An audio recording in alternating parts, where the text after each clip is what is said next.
Welcome to the Smash Jump podcast, and welcome to the first ever episode of Game Fights, a show about great games and even greater arguments. Now, what is Game Fights? Well, I'm so glad you asked. Game Fights is a debate show where three contestants that you see here will be asked to take to the stand on several issues related to gaming. These could be anything from what is the best first-person shooter, who is the best game developer ever, should Xbox stop making consoles, and so much more. Our contestants will be given 2 minutes to give an opening argument for their stance and then enter combat, where they will spend the next 10 minutes duking it out against each other and arguing their side. Whoever makes the best argument will win that round.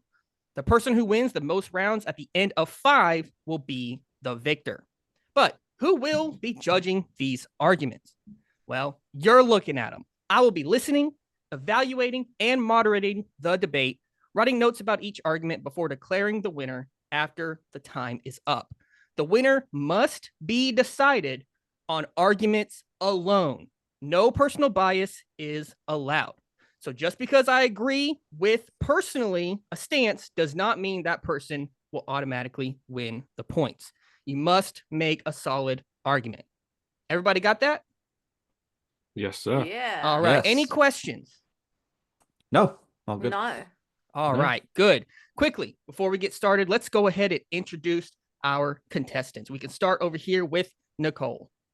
Oh, funsies. Hi, I'm Nicole. I'm a Smash Jump contributor, and I am a big fan of Halo. Among other things, I love story-based games. Yeah, I think we're all kind of, loving Halo here at the moment. And yeah, I'm a big fan of anything Halo, Arcane, except Redfall. That's like my one thing I'm not. And I really like indies and video game music and stuff. So, yeah, that's me. All right, Sam, you can be next. Hi, I'm Sam, and I'm an alcoholic. No, I'm joking. My name is Sam. I am the video production manager and a contributor at Smash Jump. Like Nicole, I also love Halo, as you can see behind me. I'm also a comic book guy as well. Spider-Man, favorite hero, love it. What else about me? God, it's hard to really convey, like describe yourself when you're on the spot. That's about it, really. I just like video games, like reading books, watching films, watching TV shows. Just a regular dude with a beard. Hell yeah. Hell yeah. Now, Lovely. I will say you get negative points just from the jump because Superman's the best hero, not Spider-Man. But that Nuh-uh. can't factor. Nuh-uh. That's Game fight, go. superhero fight. Go.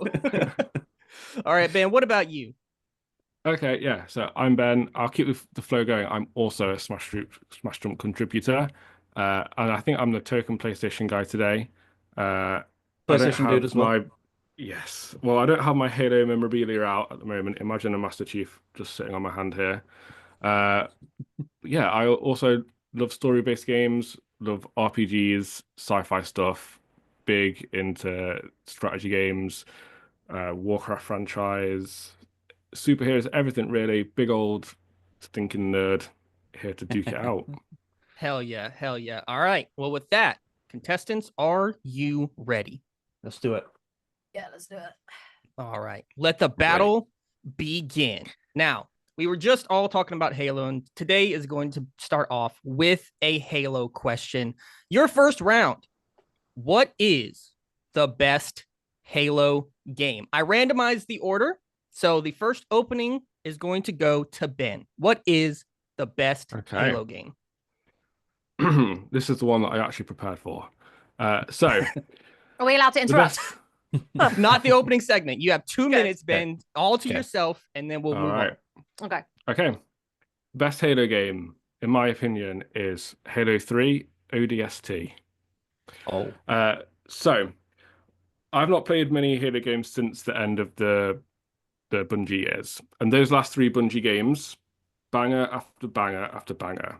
You had Halo 3, you had ODST, you had Reach.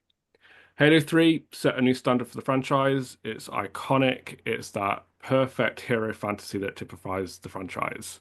Halo Reach, to me, that is the Saving Private Ryan of the franchise. It is the iconic story that's powerful, emotional, but it's kind of the propaganda aren't we so amazing? Look at how heroic we are, game of the series. Between those, you had ODST. And ODST, I think, is not only the best out of those three, but the best out of the franchise. And it's because it does something different and unique. Bungie took a game that they intended to be a side project, a little expansion for Halo 3 between Reach and 3, and they turned it into something truly unique. They shifted focus away from the high energy action of the Spartans and refocused it on a group of human soldiers, giving it higher stakes, greater realism, and more personality. Set after Halo 2, exploring the aftermath of the events that happen in that game as you infiltrate New Mombasa to in the midst of a Covenant invasion. It's got dark, brooding, atmospheric setting. It's got a jazz-inspired soundtrack, film noir influences in its detective storyline. It is something different. It's unique. And I think what sets it apart from the rest is that it's human, it's fragile, it's grounded, and it's challenging, and it's all the more fun for it. That may be shorter than 2 minutes, but that is my. Oh, you got it. You were right on That's my time. full 2-minute statement. timer has just ended. All right, perfect. Good opening segment. Good opening segment. All right, we're going to go ahead and move on to Sam. You'll be the next one up here. 2 minutes I on the already clock, know. starting Yeah. now. So if you know me, you know what it's going to be. It's going to be Reach. Reach to me is just the absolute pinnacle of Halo. There is just so many good things about it, so I'm going to quickly fire it off. We'll talk campaign first. So the heroic side of it, yeah, fair enough, whatever, I get that. Spartans are seen as heroic. However, the main theme of Halo Reach's campaign is hope, which is all completely just the entirety of Halo. Halo's all about hope. Continue in the fight, finish the fight. Reach is very hopeless game. It's a very sad game, very depressing game. It's just the most grittiest and most brutal game that is in the Halo franchise. However, there is this little glimmer of hope that is always in Reach, consistently throughout the campaign. Everything that Noble Team does in that campaign is 100% full of hope, and it goes somewhere. It might not feel like that, and the sacrifices that they make obviously do have that effect where you do feel like that nothing is changing. However, at the end of it, when you do give Cortana to keys at the end of the Pillar of Autumn, it leads directly into Halo. You as Noble Six may very well not be remembered, but you do give the hope to the person that can save it, and that is a very inspiring story in my eyes. On top of that, multiplayer is a ton of fun. Those who think that Bloom is a terrible choice, fuck yourself. It's just a skill based, get good. Multiplayer is great. Invasion, highly underrated. The multiplayer for me has this beefy feel to it that Halo 3, 2, etc. they didn't have. The weapons feel like they have weight. Armor abilities, we can give or take them. Sprint, jetpack, they're fine. Armor lock, fuck it. I can't be bothered with it. It's just terrible. We're not going to cover it. There are flaws with it, but Reach does have something that I think a lot of the other Halo games, especially the new ones, don't have. That's a sense of community. It has the best Forge. Granted, it's limited. However, it has the most easiest to understand Forge, the most simple hands-on approach to Forge as well, and a lot of good maps can be made. It's just a great game. I love it, and that's why it's the best one. 2 minutes are up. Good job. Good job wrapping it up there at the end. Wrapping up there at the end. By the way, I should have said this at the beginning. I didn't think about it until people started going. If you don't finish within 2 minutes, that's fine. If you want to stop it early, that's okay. You're not going to get like penalized for that. And then yeah, I'll when you're about to reach the end, I'll do the countdown like I did for Sam. It just didn't happen with Ben because he happened to hit right at 3 seconds, and it was Should have prepared. Done, so. Should have prepared. But all right. Now, Nicole, your 2 minutes are on the clock starting now. So I nearly picked Halo 2, but then I was like, no, because more iconic time is the 2007 period, which is Halo 3. I think that Halo 3 was where Halo really started to finally get everything right and peak. It's so one of the first things that I loved about Halo 3 was obviously like the music and the main campaigns, and then I jumped into the multiplayer, and they've all got so many different iconic things about them. The multiplayer was the first introduction of Griffball, which is fantastic. I think the Halo 3 engine is stunning, and I love the way it worked. The way that you could make content with it was really cool because Forge and Theater mode started becoming a thing around that period. as that was first introduced with 3. So I felt like 3 was a huge stepping stone and in leaps towards what would eventually be Reach.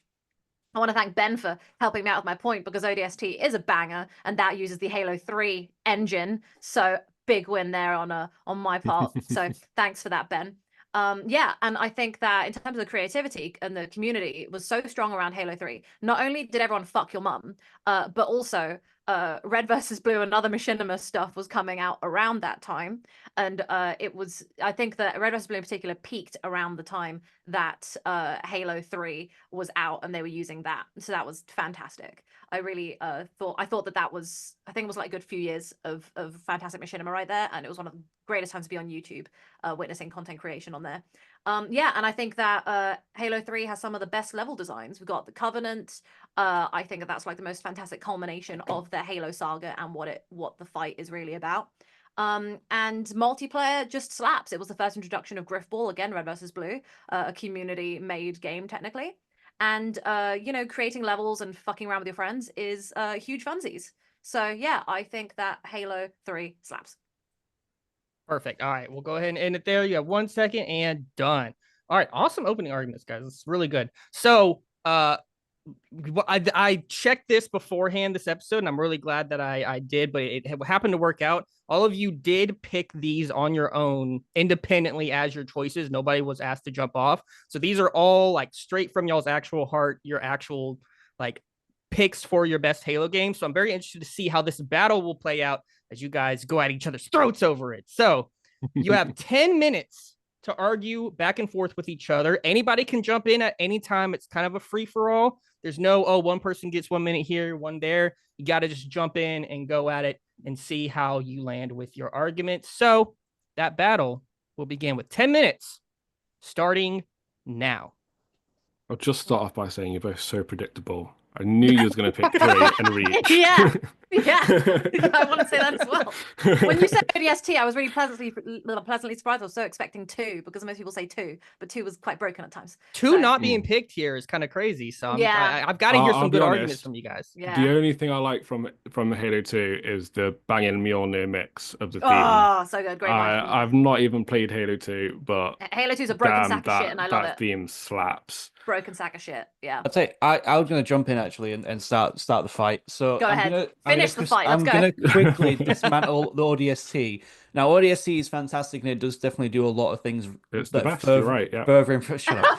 I'm going to defend Ben here too. It's the best, you're right. It does a lot to further improve the formula and expand the world, and it's a very, very nice side story. That's great. What it is, though. It's a side story. Now, I get it. I get that it has like a lot of Reach, interesting things. Technically, no, that's a prequel. That's a prequel. Everyone it matters knows into the whole suck. thing. It had not this one. Not this one. I'll defend it. The thing is with ODST is if you're looking specifically what is the overall package for that, what else did ODST bring to it? Firefight, great. What else? You get the DLC disc for Halo 3 that people have already spent money on, and they're going to be charging you $60 for that. Now, for me, what I look at with these games is I look at the whole package. Halo 3 was a toss-up between my pick and Reach. However, Reach has a lot more content. Bungie specifically said in their vidocs that they've basically thrown all of their ideas into Reach to make it the definitive Halo. And the one thing I will say about Reach, if you go onto the MCC custom browser today and you look for a game to play, the only thing that you'll find is Reach. It'll only say Reach. You may occasionally find Halo 3, you may occasionally find Halo 2 or Halo 1. Reach dominates, and there's a reason for that. There is so much content in Reach that it lasts for years and years. The game's been out for like 25 years, nearly 25 years. It's crazy. Like, people are still playing this to this day. I actually managed to find a big team battle game a couple of weeks back. I'm surprised that I managed to find that. Loads of people still play it. ODST is great, I'm not going to lie. But when I'm looking for like the best thing, I'm looking for the overall package, and I don't think ODST is it. Now, Halo 3 is a bit different because Halo 3 does have the same features as Halo Reach, but it's the very first time that they try these features. Forge is a clunky mess. Reach improved Forge exponentially. The 3 different types, normal, fixed, and phase for your objects, a lot of creativity, a lot of maps. However, you can get creative with Halo 3's Forge, but they refined it and they made it easier. You compare the Forge to 4, 5, Infinite, they're all a bunch of shit as far as I'm concerned. Reach has the one that is the most refined and the most easy to get I'm and understand. I've now got to. I'm going. Hold on a second. I'm gonna come. I'm just gonna come for that bit, and then we'll defend for it. ODST together, Ben. Do it. So Do it. yeah, Reach has Forge World, which is a huge thing. Like it was built for Forge. So Yes. Reach has that. So that's like, okay. And people were able to make cool maps from Halo 2 and stuff in Reach, which is very, very awesome. However, as much as that's cool, I want to actually just fixate on the fact. So ODST is at a disadvantage because it's not hugely about its multiplayer and revolutionizing things. It was Bungie trying to do something that they owed Microsoft and managing to pull it off. So I'm giving Ben some props there. And what I will say is that around the Halo 3 ODST period, these two games are older than Reach. So they are not the perfect refinement of Bungie's formula after a decade of working on these games. Halo 3 is 2007. ODST was 2008/9, I believe. So it was like it's a bit older, and so what can you do? There are limitations, and they changed a lot of things going into Reach, and it was their final attempt. So without ODST and 3, Reach wouldn't be what it is. So these are like, we're basically, our games are the building blocks to which your game is, yeah. Okay, but which Absolutely. which one would you prefer going back to? If you could go back to one of them and get a 3. content-rich experience, 3. what would you pick? Reach 3. has the I'd go most back to content. ODST. Yeah, I don't think that. I was gonna say, go Ben. Well, I was going to say I don't think that a game having an abundance of content is necessarily what makes it the best. ODST, it has Halo 3's Forge. It's a perfectly serviceable Forge, does what you need. It has Halo 3's multiplayer, perfectly serviceable. It's a stepping stone for people that may not have brought Halo 3, but do they want the multiplayer and a slightly different experience. I'll go back to my point that, if you think of them as films, Halo 3 is your Star Wars big heroic battle attempt. Halo Reach is the Saving Private Ryan. It's the hopeful. It's the we're on a mission that's a Or good Star Wars moral Rogue One mission as well. Yeah, exactly. It's the moral mission because we're amazing and we're the heroes and we're going to give everyone hope and save the day and bring it forward. But ODST, it is content rich, but it's a different type of content. It's not nebulous, throw everything in the kitchen sink in there. It's a refined story. It's a refinement of the Halo formula for music and for gameplay and for storytelling. It's this rich, vibrant world where you've got a kind of detective mission almost to go in there and find clues. What's happened to your team? What happened to the city? It's taken place during the events of Halo 2 where you're on the ground. You don't know what Master Chief's been getting up to on the ships overhead. All you know is suddenly, oh no, a big boom and everything's gone to shit. So you're there, you're listening to audio tapes of civilians screaming and wondering what's happening and getting attacked. And, there's a richness to the content there that is not defined by quantity, it's by quality instead. And I think, well, you find the Reach same has... stuff in Reach. You find the same stuff in Reach, though. But I think Not to ODST that has done it degree. better. I think there's a stronger case for ODST being a more real experience. It's more real to what an actual war is like, what it's like for people on the ground, what it's like to be in that scenario. And because you're a human, you're not a Spartan, you take damage easier, you're more likely to get killed. You can't just go into a fight and plow down 20 elites and throw a grenade in there and save the day. You have to think about what you're doing. You've got freedom to approach it from different ways, but you really have to think about it and you have to think about the consequences of every action that you take. And I think that is a true richness that 3 and Reach just can't match. I'm going to defend you. Oh yeah. You're supposed to. You're supposed to fight. I'm going to defend and then fight. I'm going to defend and then fight. I just want to say, a little over 2 minutes, by the way. That Ben, you have like ODST is basically just Firefly the game. It's awesome. As a huge fan of ODST, is one of my favorites of all time as well. But 3 is the end of a fantastic trilogy of games. It is the culmination of everything that they've been leading up to. Reach and ODST are fantastic afterthoughts, and they owed Microsoft things. They owed them 5 games, and they're both fantastic. But Halo 3 is the true ending. I mean, what kind of game do you have? Like story-wise, the Covenant is like that level in particular. You have Not the an ending Covenant. though, because there's No, further there's Halo a bit games. more We don't count them. We don't count yeah, them. it's so annoying. Yeah, but you've got the Covenant, you've got the elites working with the humans, and you've got the Flood, and you're fighting all these fights on all these different fronts. Maybe And then you a have bit the. too much fighting. I think it's an Maybe awesome. focus on just. I'm defending streamline ODST as down. well here, asshole. But Chill some of the the fuck writing in out. 3 is also horrible. win. I will say the writing, it takes a few lows here with Truth not being as fantastic as he was in Halo 2 and 3. He becomes more of just a religious lunatic and fanatic. Man, where are we going to Yeah, war? but- What the fuck is that? That was stupid, I agree. However, I think that the levels in Halo 3 are phenomenal. I think the amount of work and attention that went into the Covenant and the final mission and everything was fucking I'm sorry. phenomenal. New Alexandria, Exodus, Tip of the Spear, Good the levels package. too. Good levels too. Easily- I also want to easily remind beats you them. that Halo 3 and ODST had certain limitations that Reach. I'd Yeah. say I'd And I take a can't Tip of the Spear deny over Savile that- Highway. I can't deny that 3 and Reach are both phenomenal games and fantastic experiences, but they're kind of interchangeable, right? They play quite similarly. They look quite. I will say you that mean? 3 and Reach, Reach followed in 3's footsteps, and it's doing the Spartan thing, it's doing all the multiplayer, it's Yeah. doing the big space opera. ODST is doing more of the humans on the ground kind of thing. But Yeah. I do I think that Halo 3 and Reach, their stories are so big and so like they're connected, they're interwoven together, and they're such big space operatic moments. But I think Halo 3 space opera and the full circle moments are just too iconic. And also, I got to fuck your mum in Halo 1. So. Well, I mean, 30 who didn't? seconds for final thoughts. I think ODST offers, for what it does in such a smaller scale, I think it really shows Bungie's skill in storytelling, world design, setting, music, everything in a way that 3 and Reach, while impressive, don't quite match.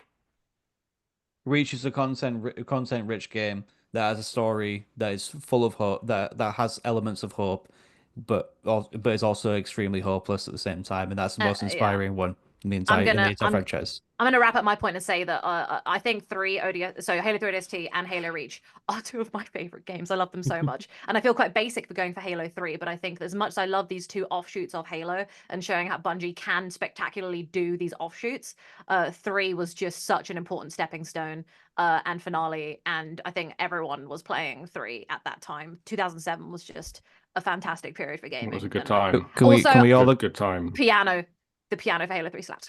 Can we all agree that Halo 5 is still the worst? Yeah! Woo! Fuck Okay, you, Halo good. 5. There you go. I mean, I'm happy with whoever wins. I turned off We after Halo Reach, so you know. Same so far. You did the good choice. Same so far. That's gonna end the argument there. Fucking. It's hard because we all. I agree with both of you. ODST is God. my favorite. That's why I have the superintendent tattooed there. I've got so many arguments on here. This is gonna be a tough one. This is gonna be a tough one. Gosh. Okay. We'll start here. Nicole. Unfortunately, I don't think you can win this round simply because of the fact that a lot of your time was spent helping Ben, which kind of hurts yourself. I wanted to hear more about why Halo 3 was the best, and you kind of bolstered his a little bit more than your own. I wanted to hear about It's the appreciated, Arbiter Master Nicole. Chief. I wanted to hear more, like you kind of got there in the end. You were talking about everyone was playing it. You talked about Reach following in 3's footsteps. You talked about the final mission and the flood, but it all came at the end, and I wanted you to kind of lean there more. I'm happy to wrap this up and explain myself, which is that I am always for the underdog, and the underdog is ODST. So I've chosen Halo 3 on this. Because I do think it's the best one, but I think ODST is my favorite, but 3 is the best. That's what I think. So it come down to Ben and Sam. And Sam did have, I think, the advantage here just because ODST is a smaller game, right? Like it's a lot harder for you to argue with, like when people think about the multiplayer, they don't usually go to ODST first. Well, it's just Halo 3's multiplayer. It's wrapped up into 3. Yeah. That's the problem. It's very difficult for it to even win. So Sam I liked in your opening, you talked about the glimmer of hope in desperation. I think that was a really emotional like story thing to bring up. I really liked, let's see here. Reach is the only one still alive, and you bring up that you personally went and found a match. I thought that was really, really strong. Just pointing out the fact that, like, you know, nobody rebutted it, so it's established as accepted that it's, you know, still the only one alive. Yeah. I'll bring the receipts next time. Yeah, so it's a screenshot. Then I appreciated PowerPoint presentation. calling it refined, calling ODST refined, and that it's what it's like for people on the ground. It's different. It's unique. I appreciated that. Ultimately, I think that the winner is gonna have to be. I'm looking at the amount that I kind of write an argument down if I think it's pretty decent, and then I'll start if I think it's like really, really important. And kind of based on that, because I think it's got to go to Sam. Yes, because the big thing that put it over the edge. I love it. And the Reach, motherfuckers. You know, you're like, we all win. The big thing that put it over the edge, and I will say for transparency's sake, because I know, I mean, I'm gonna get shit for this in the comments, I'm sure, but I did just finish Reach, and I gave it like a 10 out of 10, and I glowed it on my backlog review. You bitch. So, but if I'm just going based off the argument, the Reach being the only multiplayer that's still alive was really strong. You had the story being emotional, and you had the hope and desperation thing at the beginning. And the really, really big one that kind of stood out to me was when you said there's a video op of Bungie saying that they put everything into Reach. And I thought that that was a really, really strong point that just was really hard for Nicole and Ben to sort of counter or find a point that was similar. Because when you have the developer just say, this is our best game, we put everything into it, like that's hard to beat. Without so they said it was their swan song, and then one of the videos like this. It's hard to fight a swan song. I can't really deny hard to fight. That was really hard to fight. I needed to see the magnum opus. Poor Ben had the scraps of Halo 3 and a part of the swan song of Reach. It's pretty like Ben. You had the hardest time here. It was a tough That's fight. kind of why I was like, fuck. He's in my Halo 3 and ODST are like bros. I need to help him. I kind of felt like one of you was going to pick Reach, and if I was certain neither of you would have picked it, I probably would have picked Reach. You know how hard it was for me to not pick Reach? I wanted to be like, Speed Halo is one of the greatest things ever invented in Forge. I love Speed Halo. I don't know if you ever played that, but it was fucking amazing. Cops and Robbers, Fat Kid, there's so many. So many. It was so good. Yeah, that was a tough one. Because I do think that there was a decent amount of tearing Reach down, because it was, you know, I feel like the one that had the advantage. But like y'all brought up that, like Nicole, I think said that Reach wouldn't be what it is without 3 and ODST. I think that was pretty good as well. Thank you. Like that was a good one. But ultimately, I mean, it was hard. The specifics is what really got it, I think. So I'm gonna have to give round 1. Sam will get that round for Halo. I Remember knew Reach, motherfuckers. I Reach was going to win this, and I felt that, and I was like, this is going to be the really hard one. So fuck. It was definitely an underdog story. Yeah. But to be honest, as soon as Ben said ODST, I was like, hold my beer. Yeah, when I sent a message to all you guys, and Nicole was like 2 or 3, whatever, and then Sam said Reach, and I was like, yeah, and then Ben was like ODST, and I was like, okay, you know, spicy. I could have probably had more luck if I chose 2, because I could have been like, oh, the legendary's insane. Oh, the first multiplayer, like, you know, Xbox Live, and instead I was like, nah, fuck it. So I mean, Halo 3 was a strong choice, to be fair. It was, iconic. Yeah, if you haven't recently, in my preparation to this, I'd re-listened to the ODST soundtrack. So it's all I listen to. Whenever I do anything that requires focus, good. and nothing better than that introduction Raina going, no. It's like, oh yeah. Let's go. So it's good. just a shame that Nicole didn't talk about Halo 3 during that. Damn. It was so hard. It's really hard to do it. I'm also really sleep deprived, guys, and I couldn't help. But every time you shat on Ben, I was like, no, I've got Ben. I'm coming for ODST. Back him up. I'll help you. It's okay. We're going up on Sam later. Yeah, fuck you, Sam. You're going down. I've got adamantium. Sam will be bones, in the lead now with 1 win, 1 round win, and everybody else 0-0. Let's see if the next round can change that. Round 2. Should Xbox go fully third party. We're going to go ahead and start. It's a 50-50 because I want to make it so that whoever is in last place gets to do their opening first to try to start off strong or whatever. So since Ben and Nicole, you both are 50-50. Nicole, do you want heads or tails? Tails. Well, I went first last time, so.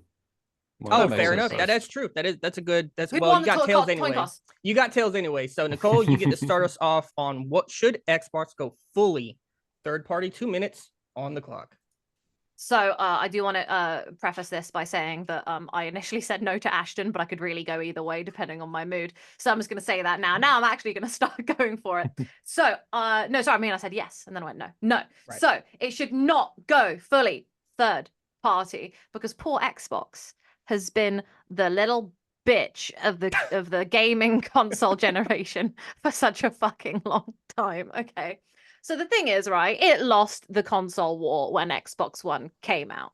I think that Xbox has some pretty banger games, okay? And we've got our whole Xbox Game Pass, exactly, Halo. Xbox Game Pass ecosystem is pretty fire. I'm enjoying the way that it's doing things there. But unfortunately, if we keep selling all our shit off to everybody else, it's just going to fuck us in the long run. I think that it's important to keep the nature of competitiveness alive. I think that in terms of like other consoles are not sharing the same way that Xbox is. Xbox is mainly sharing because they've just kind of given up and they've gone, well, fuck, we've got to make money somehow. And I don't like that quitter talk. I think that there's a lot of we should be keeping a lot of shit on our end. I think giving Halo to PlayStation is an insane move. It's the one thing we have. You know, we have other things, but it's the one thing we have that makes us us. Okay, Xbox. So I'm not a big fan of this move. I think it's a little stupid. And it's quitter talk. Phil Spencer. And that's me done. All right. Quitter talk. All right. Ben, you can go ahead and follow that up with your stance and your argument. 2 minutes, back up on the clock. Go ahead. Okay. I think Xbox should go fully third party. And actually, for many of the same reasons that Nicole gave for why they shouldn't go third party. Wow. So, you're right. Xbox has been on the back foot for at least 2 generations now. And seemingly a bigger and bigger gap each generation. So, just to throw some numbers out there, Xbox One sold 58 million consoles. The PS4 sold 117. And it's in a similar position at the moment with the X and S and the PS5 at about 30 million compared to 70 million. And that's 50 to 75% of what the Xbox One sold in a similar time frame. So they're on the back foot. And I think being on the back foot, it's the perfect opportunity for them to do something different. There's still room for Xbox as a console. I'm not saying we should get rid of Xbox entirely, but I think they're in a unique position where they can take advantage of their secondary position in the market to do something different, be the one that's on all the platforms, tap into that user base that is frankly double what the Xbox's user base is, get that money, get that cash flow coming in. Not that Microsoft needs it, but you need to justify Xbox's existence somehow, and be the party that's offering it out to everyone, saying, okay, we're going to put our attention into doing what PlayStation does, making amazing games, but we're not going to hold it all for ourselves. We're going to get some goodwill. We're going to, expand the market, expand gaming out so that it's not so pigeonholed. Because as much as I love how the PS5 Xbox division creates better consoles and a better market where everyone's trying to innovate, I think it would benefit everyone if at least one of them chose to do something different. All right. Good deal. All right, Sam, you are the last opening segment. 2 minutes on the clock. Okay, so I am actually going to agree with Ben. I do think that Xbox should go third party, and I'll tell you why. Kind of similar to what you guys have already talked about, anyways. Xbox at this moment in time, they are right down the bottom. A lot of people still do technically have Xboxes. I know a few people that do have an Xbox over a PlayStation, but the way that everything, fair enough, the way that everything has been going lately with Xbox's timeline, started out strong with the original, amazing with the 360. It's one of my favorite consoles of all time. Xbox One, disaster. Xbox X and Series S, that's middling right now. It's a very mid IGN 7 out of 10. But I do think they should go third party, and I think it would help them out significantly financially as well, considering that the sales of certain things, from my understanding, certain games and certain systems have been declining recently. No, I do not have the receipts to back that up. It's just a rumor. Um, but yeah, I think it would be a good idea for them to go third party. It also gets, other people to come into Xbox and see what that's about. Different franchises and iconic franchises like my baby over here, Gears of War. They've already started doing some stuff with Sea of Thieves, and Forza as well is on the horizon. Um, so yeah, you see what I did there. Yeah, but I think overall it would help Xbox and Microsoft financially. It would also help the market as well, get more games out there, get more people buying games as well for a ridiculous price. Um, and I think that's me done. All right. So that'll end up the opening segment. Okay. Well, I'm now we fucked. have our I 10 chose minute. yes, and then I was like, but I can say no. And then Ashton was like, please pick Shouldn't no. done that. Should have done that. You should have just been like, no, this is it. And then I would have just changed the question. But Fuck, I'm about to get bullied. All right. well, so that means so here's how this is going to work. Since we have two people that agree with each other, is going to be when you guys are giving your arguments, whether they support each other or not, they are exclusive to you. So whatever argument you make is only going to be given to you and not the other person. So you've got to make sure that when you're giving your point, or if you're rebutting Nicole or whatever it is, like if you have a point, get it out there, because it's going to count for you and not the other person. If they say it before you, they're getting that point. But don't let them bulldoze you so that they can just say everything. You know what I'm saying? Spicy. So, Okay. you gotta be careful about it, because just because you agree, that doesn't mean you're friends. You're still enemies. Still enemies at the end of the day. Yeah, So I mean, 10 minutes. A lot of Start howevers. now. Who wants to go first? It's so hard to explain. I'm on my own, so I'm just gonna fucking do it. You guys are gonna rebut the shit out of me. All right. So, the problem is, the thing is that Microsoft's making a huge jump to like PC. It's really focusing on that. It's focusing on being everywhere, because it's like, oh, we fucked our previous generations. What do we do now? They really did fuck everything up. But I think their games, they're making decent games. Redfall was terrible. Let's forget that exists. But they're making good games generally, and the thing is, PlayStation's kind of just pushing out the stuff that they know with the stuff they already have, and they don't have to innovate anymore. Xbox is trying so hard to play catch up. And I just feel like it's really undeserved for PlayStation and Nintendo to sit there just enjoying what they already have, and Xbox to constantly get punished over and over again. It just feels like such a slap in the face to the Xbox community, because we've invested our time and effort into trusting Microsoft. And then all I'm hearing is that, oh, so I could have had a PlayStation the whole time.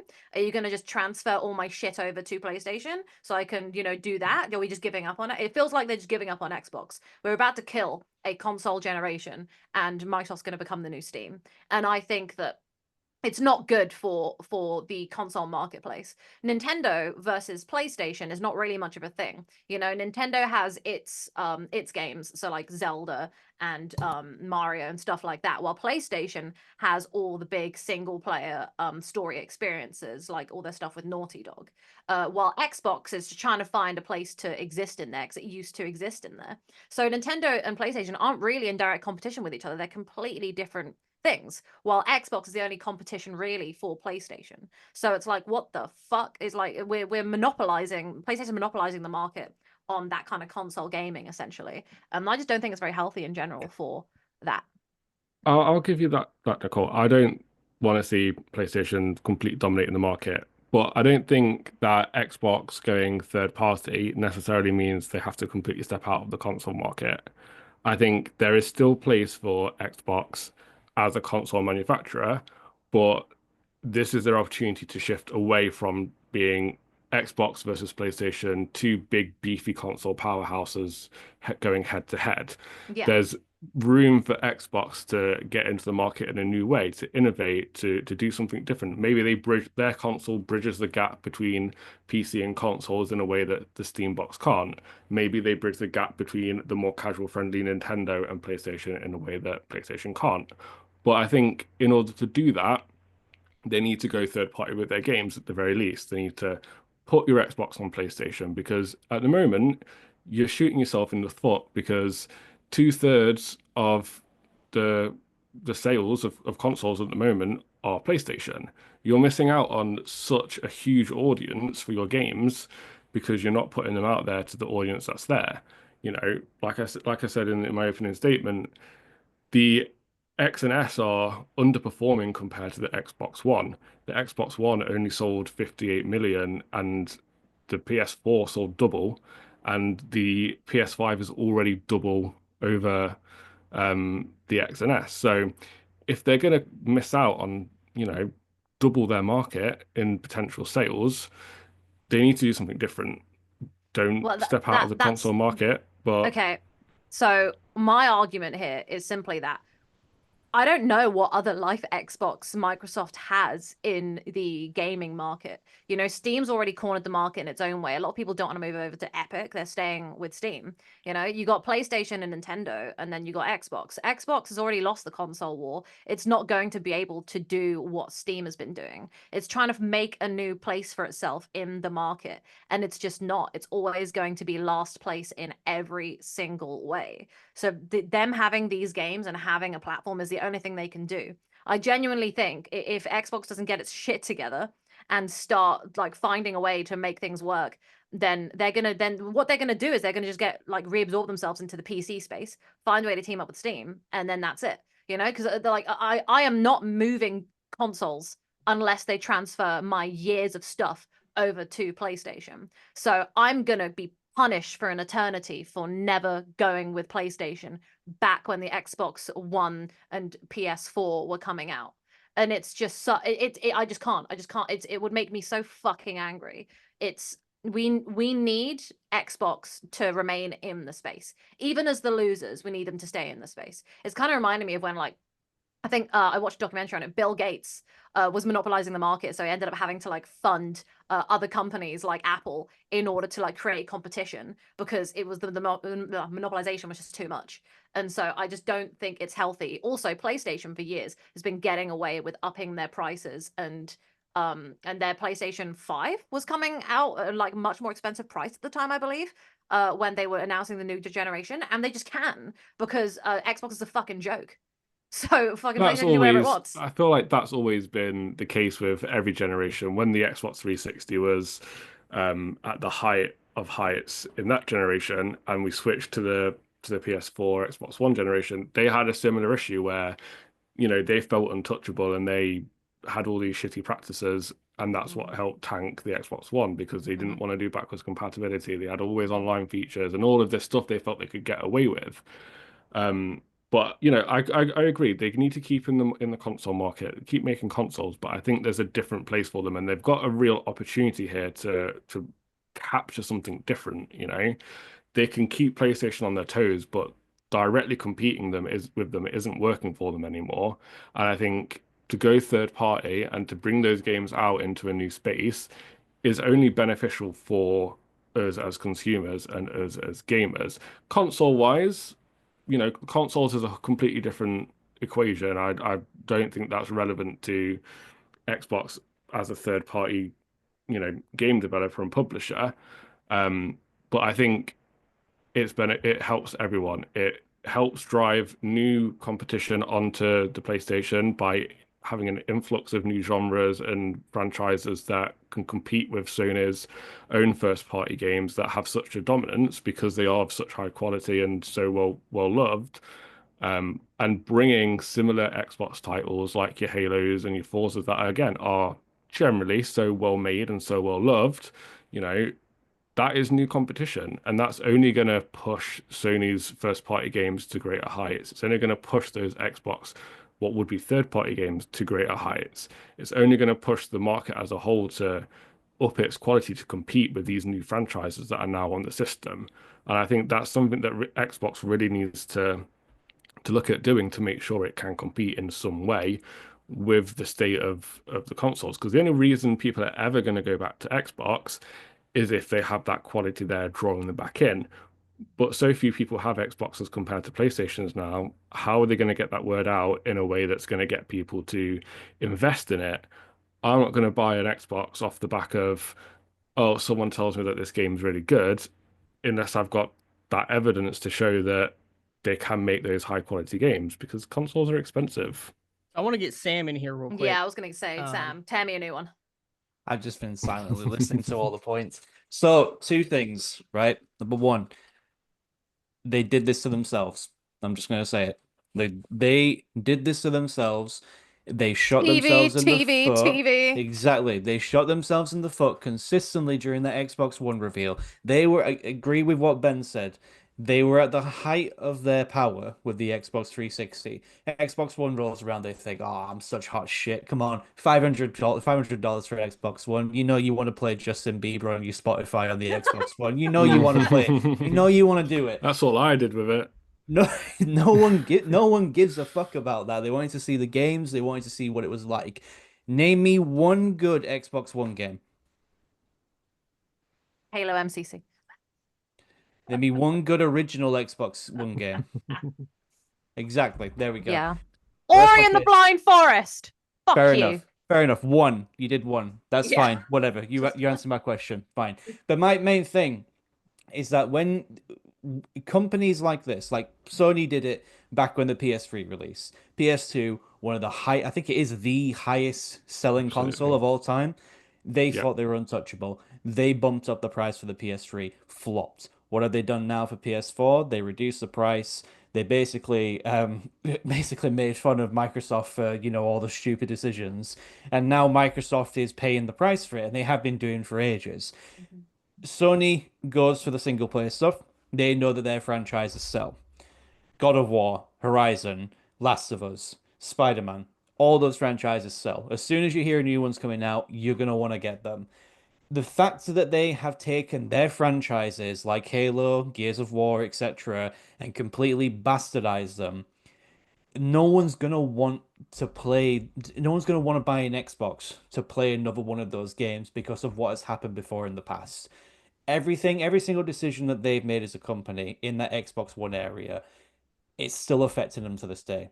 So by them going third party, it introduces a lot of new players who probably did have an Xbox 360 back in the day, like me, to maybe try the new games out that they're releasing. Like they're doing it with Indiana Jones. They'll probably do it with, the next. They'll probably maybe even do it with Starfield later on. I don't know if Starfield is coming to PlayStation at some point, if that's been announced, but they may do that later to get more people invested in it. Someone might see it and pick it up, and they've bought it.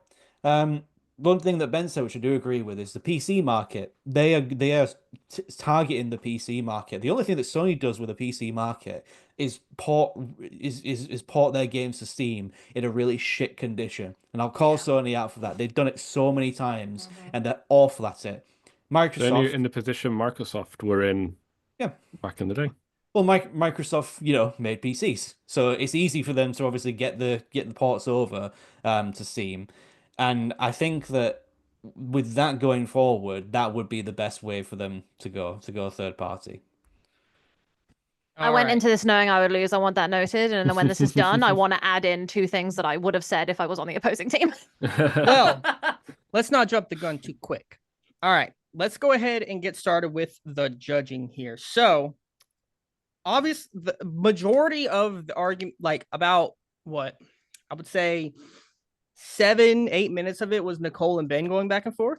Sam kind of was the silent observer for most of that until the end there. So I saw you trying to get a lot of your points in there at the end. But fortunately, I don't think it was quite enough. You repeated the same point Ben had made earlier about the market getting more of the share of the market and more eyeballs on Xbox games. So that point goes to Ben. But Sam, you did say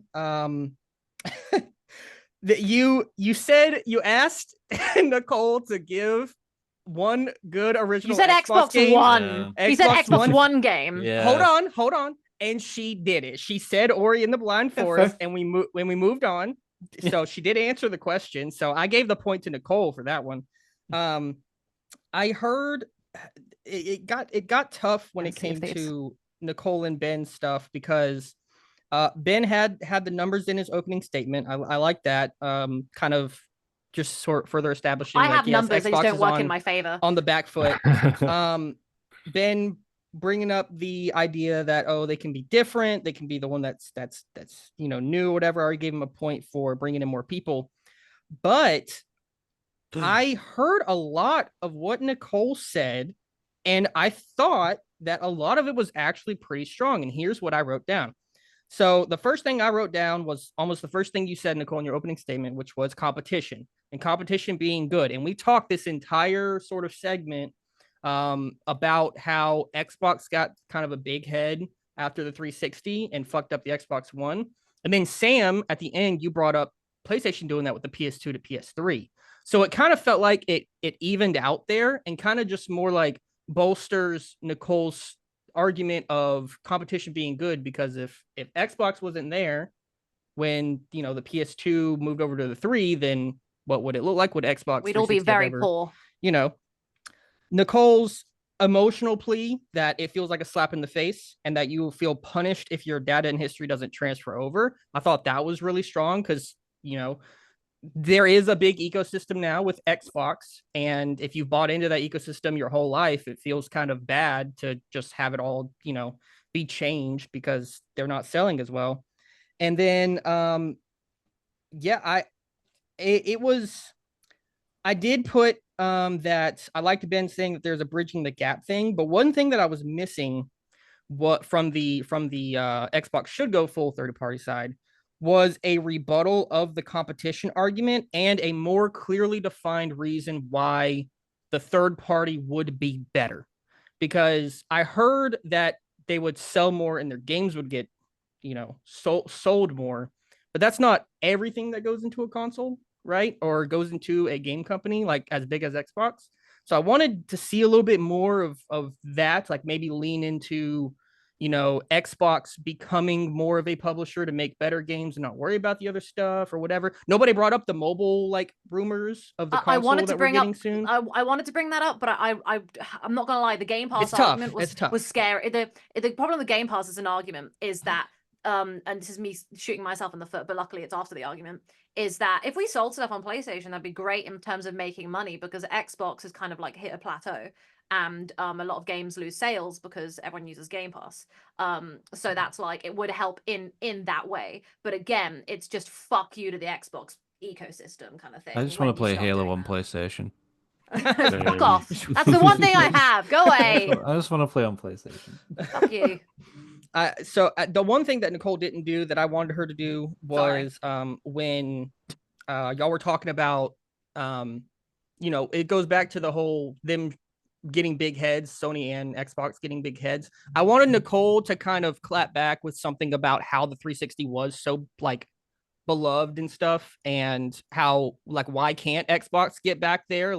We kind of all just we've accepted the state that Xbox is dead, but I think I've been shot.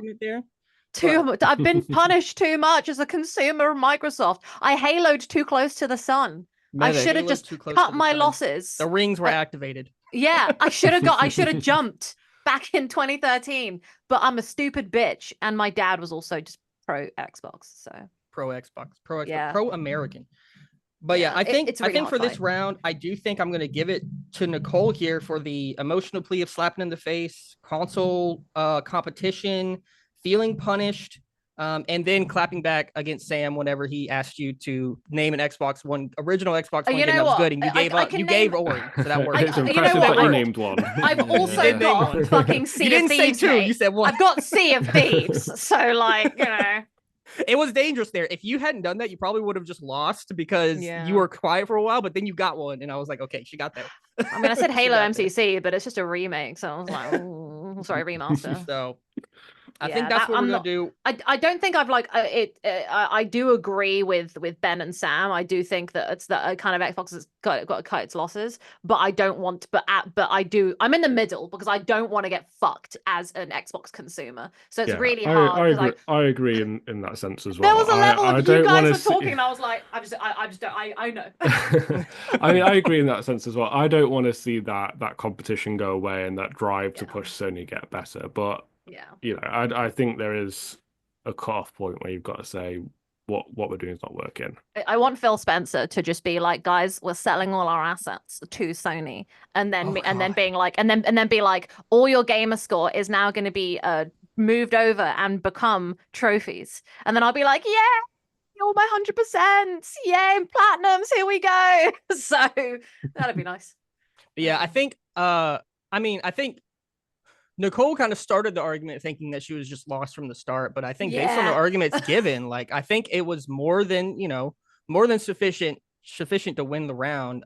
There could have been more from both sides, I think. But that comes with the territory and off the top of your dome, right? Yeah, I think we got caught up on consoles versus third party. Because that's the whole thing, though. The sharing of it is unfortunately so tied into the console war. Yeah, like that's why we don't share, because of that. But now Xbox is cutting its losses. Make money. True. All right. Let's go ahead and go into round number 3. And this one should have some pretty fun variety of answers here. Round 3, what video game would make the best movie? And it's going to be hard. Because, again, I want to try to give, whoever's in last place the first chance. Ben, you're the only one with 0 points, unfortunately. Maybe you'll get one here. Let's go ahead and start with your opening argument for what video game would make the best movie. 2 minutes starting now. Okay, so this was a tough choice. And I had to go with what do I think is going to be the best film game to make a movie out of. And I ultimately settled on Red Dead Redemption 1 or 2. And my thought process is this. We often see in adaptations, people go for the big bombastic games like your Borderlands and your Dooms and your Mario Brothers. Your Minecraft. And your Minecraft, yeah. And that's because they work with the big Hollywood formula to, spend big, earn big. And I think game adaptations need something new and different, something to, get video game adaptations into the world proper again. So I think give me a strong world, give me well-written characters, and just give me a good time while watching the film. And I think the Red Dead Redemption franchise has all of that. There's room for the blockbuster action because it's Wild West, there's gunfights, there's, train heists and robberies and everything like that. But it's also got this core of just this tight-knit story that's really character-driven and, has plenty of room to be expanded upon where it needs to be and condensed where it needs to be to really work in a film. And on top of that, the transition from the Old West into the early 19th kind of century modern age is an era that historically was super popular in film, but has kind of died off in the last 30 or 40 years. And I think there's room for it to come in with a film that's going to feel fresh and new and innovative because it's something we don't see that often. And when we do see it, it's schlocky, comedy films like A Million Ways to Die in the West, or it's a modernized version of the franchise like Yellowstone. So I think having that kind of franchise with an era that taps in is going to be beautiful. All right, before we move on to Sam's opening argument, I am going to put you on the spot. Ben, you can't have 2 games. Is it Red Dead 1 or 2? 2. 2. All right, perfect. Sam, opening segment starts now. 2 minutes. I went back and forth on this quite a bit. So initially I was going to go for either Uncharted or Spec Ops The Line, but my decision is going to be Hotline Miami, and I'll explain why. So first of all, it's a fucking fantastic game, and I think it would be a fantastic action game in the vein of something like action movie, sorry, in the game of something like John Wick, or Monkey Man, if anyone's seen that. That's the Dev Patel one. Basically, it's like Indian John Wick, but it's really good. Hyper fast. action, different kinds of weapons, different masks, etc. But the thing is, the Hotline Miami is there's not really like any like through line story. Like it's not really the story that you care for Hotline Miami. It's the action, it's the violence, etc. So there's a lot of different things you can do with that. You can actually give the character a name. You can give them some sort of character as well, some personality. However, the biggest thing, which I actually didn't know until recently, is that Hotline Miami has a lot of good themes about it, which may be very difficult to convey in a movie compared to a game. However, the game has themes of desensitization to violence. So whenever you're going around the room, shooting people, beating them up, whatever, there's like really awesome, like pumped up music, that plays constantly. And then as soon as the last enemy's dead, silence. There's a lot of good things you can do with that. The whole themes with Hotline Miami is that when you're going around, the violence and everything, you're completely desensitized to it. But as soon as everything ends, you look at what you've done. You have to walk back through all of the different all the carnage that you've made as well, and it kind of hits you a little bit. You're like, shit, I've done all this. Like it really messes with your head a little bit, and it kind of blurs the line between fiction and reality, which I find really interesting. There's a lot of good things you can do with that to further continue the action genre in movies as well. And I think that something like that can be amazing to watch. All right, perfect. And lastly, Nicole, 2 minutes Right. on the clock for your pick. Okay, so I was struggling initially to try and think of something because I think that most games on average should be TV shows. I think that there isn't enough time in a film to do what most games need. So I'll argue against why, some of your choices should be shows, not movies. I chose Deathloop by Arcane. Oh. So I think Deathloop is the perfect movie because of the fact that there's no huge fan base for it. There's no huge lore that you have to follow. It's easily accessible and convertible into a film. The great thing about Deathloop is obviously it's time loop. So death montages of trying and trying and trying again can be really fun and humorous. I think that the perfect director for this would be Matthew Vaughn. Deathloop has the TF2 kind of James Bond combination of spy intrigue and silly fun time. The kind of art style, because the game takes place technically in the 1960s within the loop. And so I think that the architecture is so beautiful and would draw people in really well. I think that it could be really comedic. I think that a new director or writer could jump in and do what it needs to do with the story to make it interesting. You could have the core story there about trying to stop the loop, but then the different targets you have to take out, they could tie all that in together and turn it into one big fun like Kingsman type story. But obviously for Deathloop, I think that it could be just a really, really good, hilarious time. And I think that most people wouldn't be going into it looking at it going, oh, we need this, where's this, where's this. People could go in fresh. Most people would probably watch it not realizing it's actually based on a video game. So I think Deathloop is great, and I think its music is fantastic and could really draw people in, and the trailer would be banging. So yeah, Pitch Black is a great song. it fucking is. Slaps. So Yep. we got some pretty unique movie choices, games into movie choices here. These are not the ones that I would have expected to be on here. So I'm really interested to see how this battle goes. 10 minutes you guys have to fight it out. Go ahead and start your battle. I'm ready immediately. Okay, I just want to say I'm one thing ready. very quickly. One very quickly. Okay, right. I think time loop has been missing from my movies for a while, and also it's a fucking time heist. It's a time heist. Okay, everyone loves a time heist. Everyone loves a heist. Everyone. I want to watch a film where this guy's sitting there and having like a mental like a Alan Wake fucking writer's room where he's like, right, if I go here and do this at this time and do this and this and this, and then like the audience will be trying to figure it out along with him. It's almost like a murder mystery type thing, except how do I murder everyone in order at the perfect times? Okay, I think that that Red Dead Redemption is going to be, as a film, boring. I think the whole reason the game is so great is it has so many layers. It's such a long and wonderful game, and there are so many side stories. You lose so much of that magic. Red Dead Redemption would be better as a TV show where you can really get into all the nitty gritty details. Okay, and then maybe a nightmare sequence of an undead nightmare moment, just for shits and giggles. That would be great. Yeah, Look, you can't fit everything into a film. Go. So I don't think you need to fit everything into the film. There's enough there in that world, in that story, that you can take something and make it into a film or a series of films or a franchise. There's a lot of room there to work with. The point that I wanted to make that I think kind of speaks to both of your opening statements a little bit is you've both suggested games that by your own admission are kind of blank slates almost to make a film out of.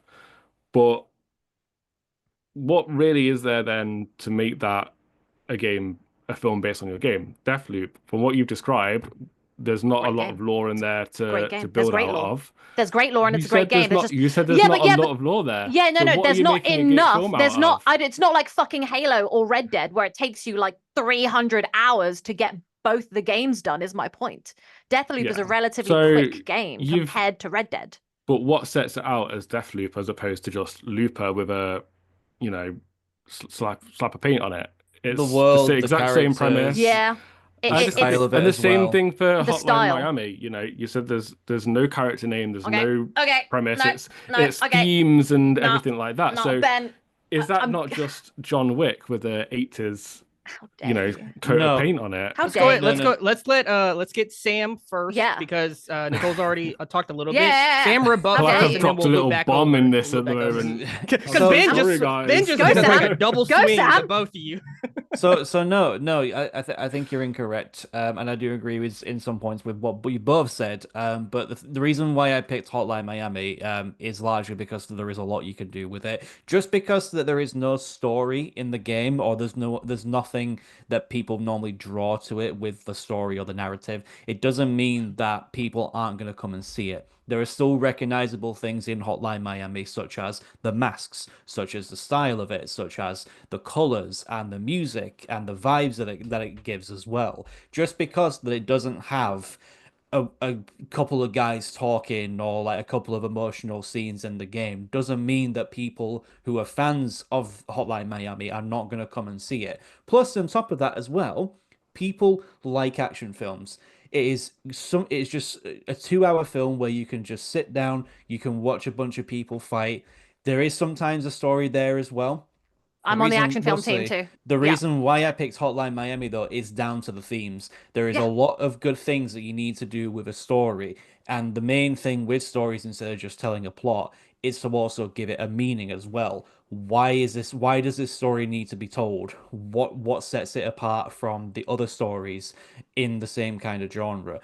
Hotline Miami at its core is a game where you go around, you beat a bunch of people up in a section, and you move on to another part. But the thing is, you don't know about these themes when at first glance. When you actually think about it and when you look at it, that's when it starts getting a little bit more clearer. You can do a lot of with that theme in a movie. I don't entirely know. I don't have any examples on how you can do that, but there is a lot that you can do with that. And because it's essentially a blank slate, that means there's a lot of creativity to flourish for a director or Which a is why I've writer. chosen Deathloop as well For, for the but same for, reason. But for something like your picks, people know Red Dead Redemption 2, people know Deathloop. There is expectations, right? All you need for Hotline Miami is you need a dude with a baseball bat and a chicken mask. That's all you need. I'm going to jump in now and say that agree, Deathloop is but I don't. not well known enough, and so that here's you've now fed into my point. Thank you. So with Red Dead Redemption, right? I'm not going to lie. I'm not a big fan of the copying and pasting from the video game story to the live action. There's no fucking need for it sometimes. The Last of Us, it's a copy, and the TV show is not as good as the game. The game is this huge, long, emotional experience that's going to go on for way longer in terms of hours played than the TV show will ever do. You know, Red Dead Redemption as a movie is going to be a cut short version of something that deserves more time and effort. But also, would I want to watch it when I can just play it? There are some people who don't play games who want to have that experience, and that's fine. But I would be much more inclined to try something new or do something that you can experiment more with. You can't fuck with the Red Dead story, or you're going to get fanboys who come out of the woodwork and cry about it. But then again, isn't that the same? I will give you Isn't that. that the reason? Isn't that the reason why video games get adapted into films so that we can see is, the video because- game stories become Yeah. something that's on a big Yes, screen? there's a level of that. Identifiable looks and characters But and feels. Fallout, Red Dead Redemption 2 doesn't have an identifiable look and theme. It is just a cowboy story that was done really well in a game that no other game had really done to that point. Cowboy stories have been done loads. We've got so many of them on TV at the moment in some way, shape, or form. Fallout has an element of that. The main, one of the main characters is basically a cowboy. He's running around, behaving all fucking cowboy, like the music's always going off, and he's a gunslinger. He's awesome.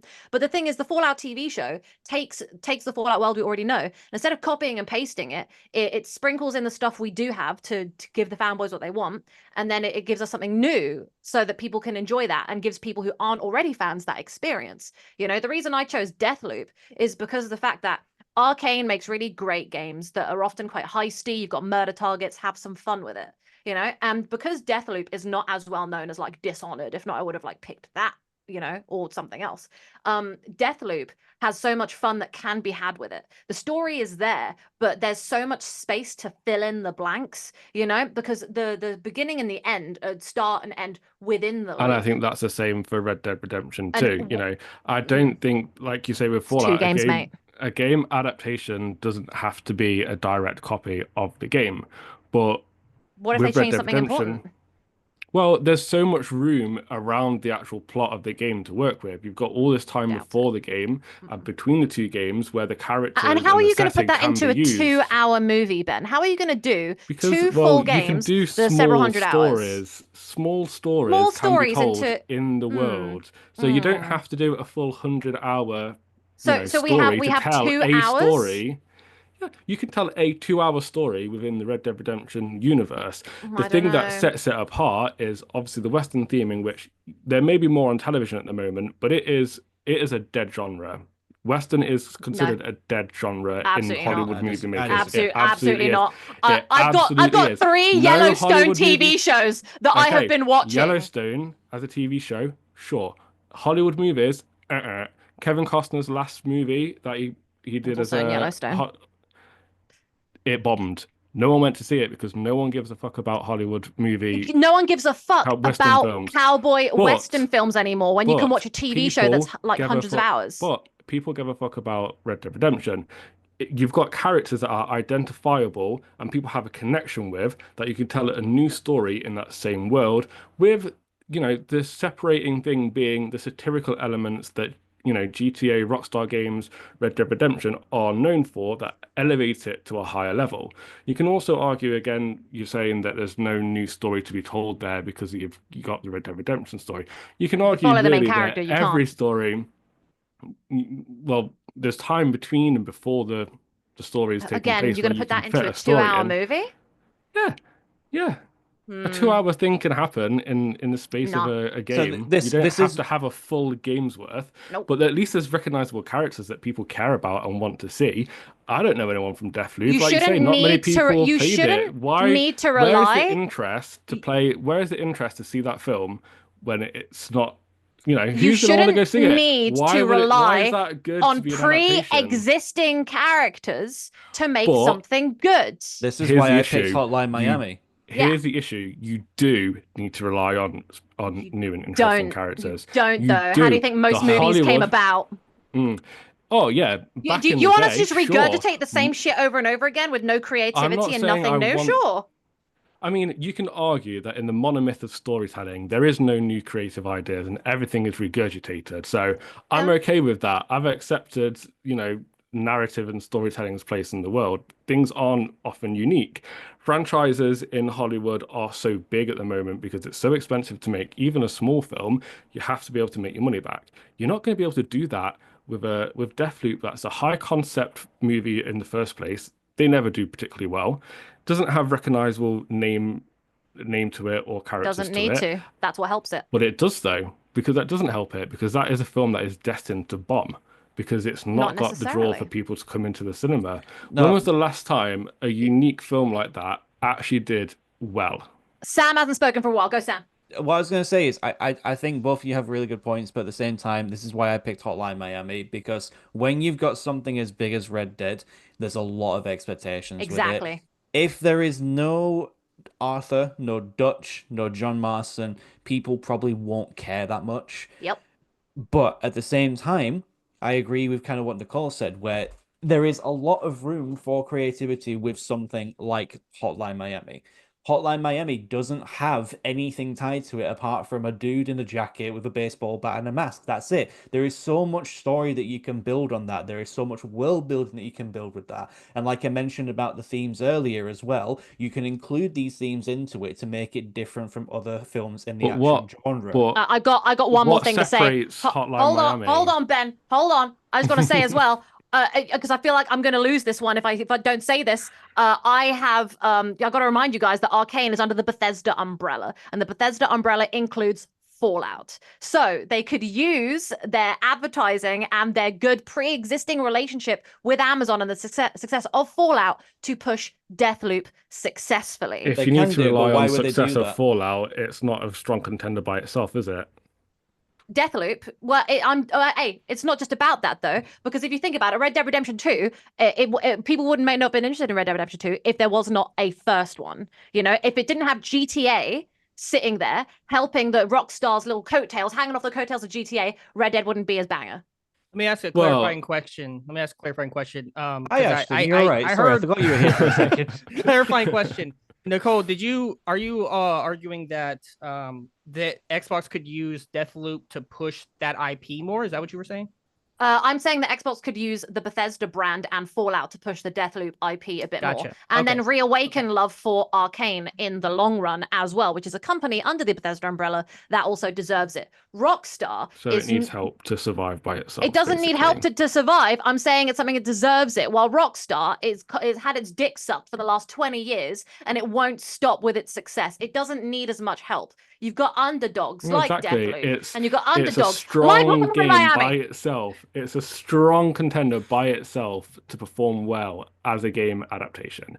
To go back to Hotline Miami, I'm sorry, Sam, but you know, from what you described, that could be any generic action film set in the same period as Hotline Miami with the same design as Hotline Miami. It's not unique to Hotline Miami because it's got themes and it's got a nebulous character. There's so many action films that are like that, and you could slap any name onto it and it would do the same job. I'm not getting what would set Hotline Miami out as something unique and have that draw to it A to lot of say, action films these days are literally just it's one guy going around killing a bunch of people. Maybe there's like a revenge story or something like that. However, with the themes in place in the film, that brings something different to the genre. There has been a rise in action films since the last decade. John Yeah. Wick, Monkey Man, Yeah. Nobody with Bob Odenkirk as well. There's been a lot of different action films. Indian market especially, like they make a lot of like action films. But it's coming towards the West as well. It's coming towards America, and America are putting a lot more into these action films as well. However, if you look at them, even though John Wick is great, John Wick is literally just about Keanu Reeves going around killing a bunch of people. There's no real substance to it. The characters are what you remember, and that's fair enough. However, with something like Hotline Miami, which can then flip the action genre on its head, which you do need from time to time. We have seen it before in the past with other genres. Superhero movies, for example, were shit from like the 1990s all the way up to, say, the early 2000s. Then you had stuff like Bryan Singer's X-Men, Sam Raimi's Spider-Man, and all of a sudden, superhero movies soared. Then the MCU came in, it soared even more. Stuff like that can happen, but things need to change and things need to be brought into it in order to keep that genre alive. By having something like a Hotline Miami movie with the themes that are present in the game itself, which albeit sometimes it can be a bit difficult to convey those themes into a 2 hour movie. I get that, I understand it. But because the Hotline Miami is a blank slate, there is a lot of stuff you can do with that, a lot of creativity. You can create as many characters as you want, create as much action as you want as well. As long as those themes are there, it gets people thinking and it gets people remembering that film over something that is just another guy going around shooting people movie. Stuff like Red Dead Redemption 2. I'm sorry, I've seen it before Yeah. where people get ridiculously hyped for something like that, like with this thing here.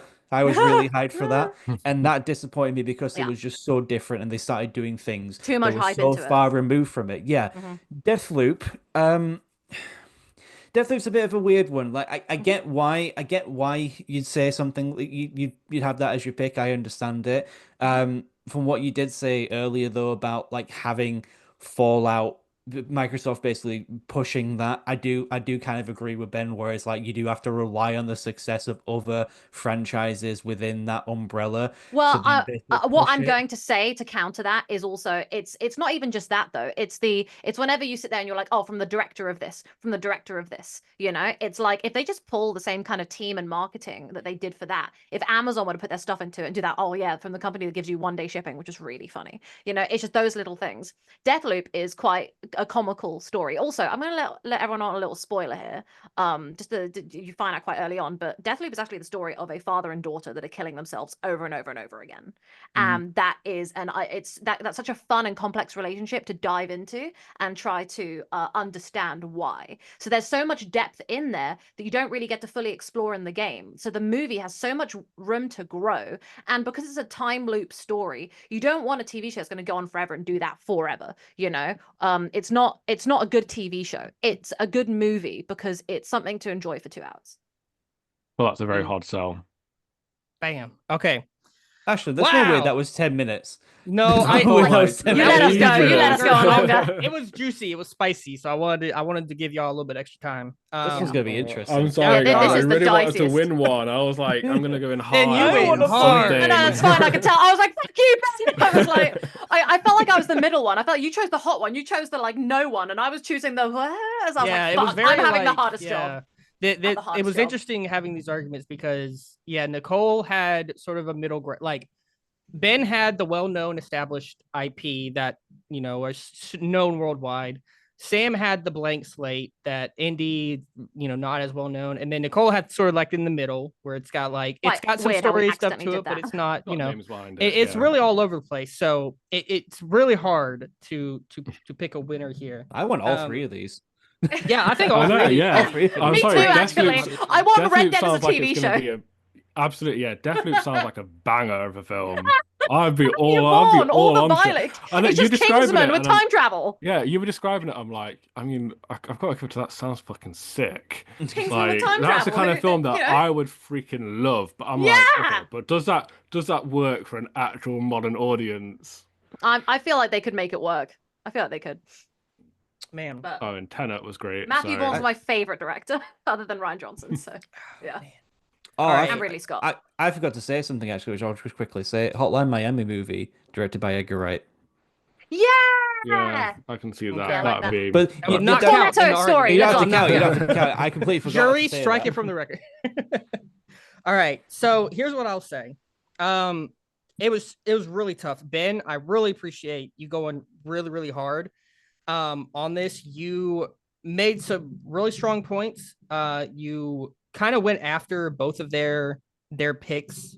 You said that Deathloop would be Looper, but with a coat of paint, and I was like, well, that's pretty good. You said that your Red Dead Redemption would bring westerns back and like with the like silly stuff from like GTA and the stuff that's Rockstar knows. And you said that there's interest in something like that, an IP like Red Dead, which I thought was a strong argument. I wanted you to push it a little bit more. When you would push against Sam and Nicole there, Nicole, you hit hard by comparing Deathloop to Looper exactly. And I thought that was strong. And then saying that like these kind of highbrow, more meta physical movies don't perform as well. I thought that was a strong argument. But then you came after Sam's argument and didn't give a specific example of why it wouldn't work. Like you said that it would be, just because it has a ambiguous character or whatever doesn't mean it's going to be a good movie. There's other action movies that are like that, but you didn't name any, especially any that are bad. It's too generic to name anything. So it's maybe, but I needed to hear something. I needed to hear a name, some name somewhere, and I didn't get that. So I think it was really close. All 3 of these were really strong arguments, but I think unfortunately, Ben, I can't give you the point on this one. So it comes down to Sam or Nicole. Fucking hell. I'm surprised by that. But that's why I was fighting Sam so hard. Sorry, Ben so hard. I was like, fuck you, Ben. You take your Red Dead. Specifics. I need it. Yeah. I need the specifics. And I I got a lot of want one specifics point. from you too.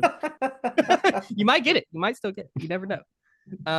I like Sam when you said, you said your movie could be like John Wick and Monkey Man, but it's Hotline Miami. I think that was good. I like having like a visual, a visual in my head. I think that's also a thing that didn't work for Ben is in your opening, you didn't establish what Red Dead would be. You kind of let Nicole sort of shape what your movie would be instead of you establishing what it is. It was kind of, you were a little bit too nebulous about it. I got too wrapped up in trying to bring them down. Like I think your opening should have had a clear establish of like, it's directed by somebody like this, or it's like this movie or something like that. Or if you're going to pick Red Dead 2, you mentioned the side stories, but like I need a little bit more structure.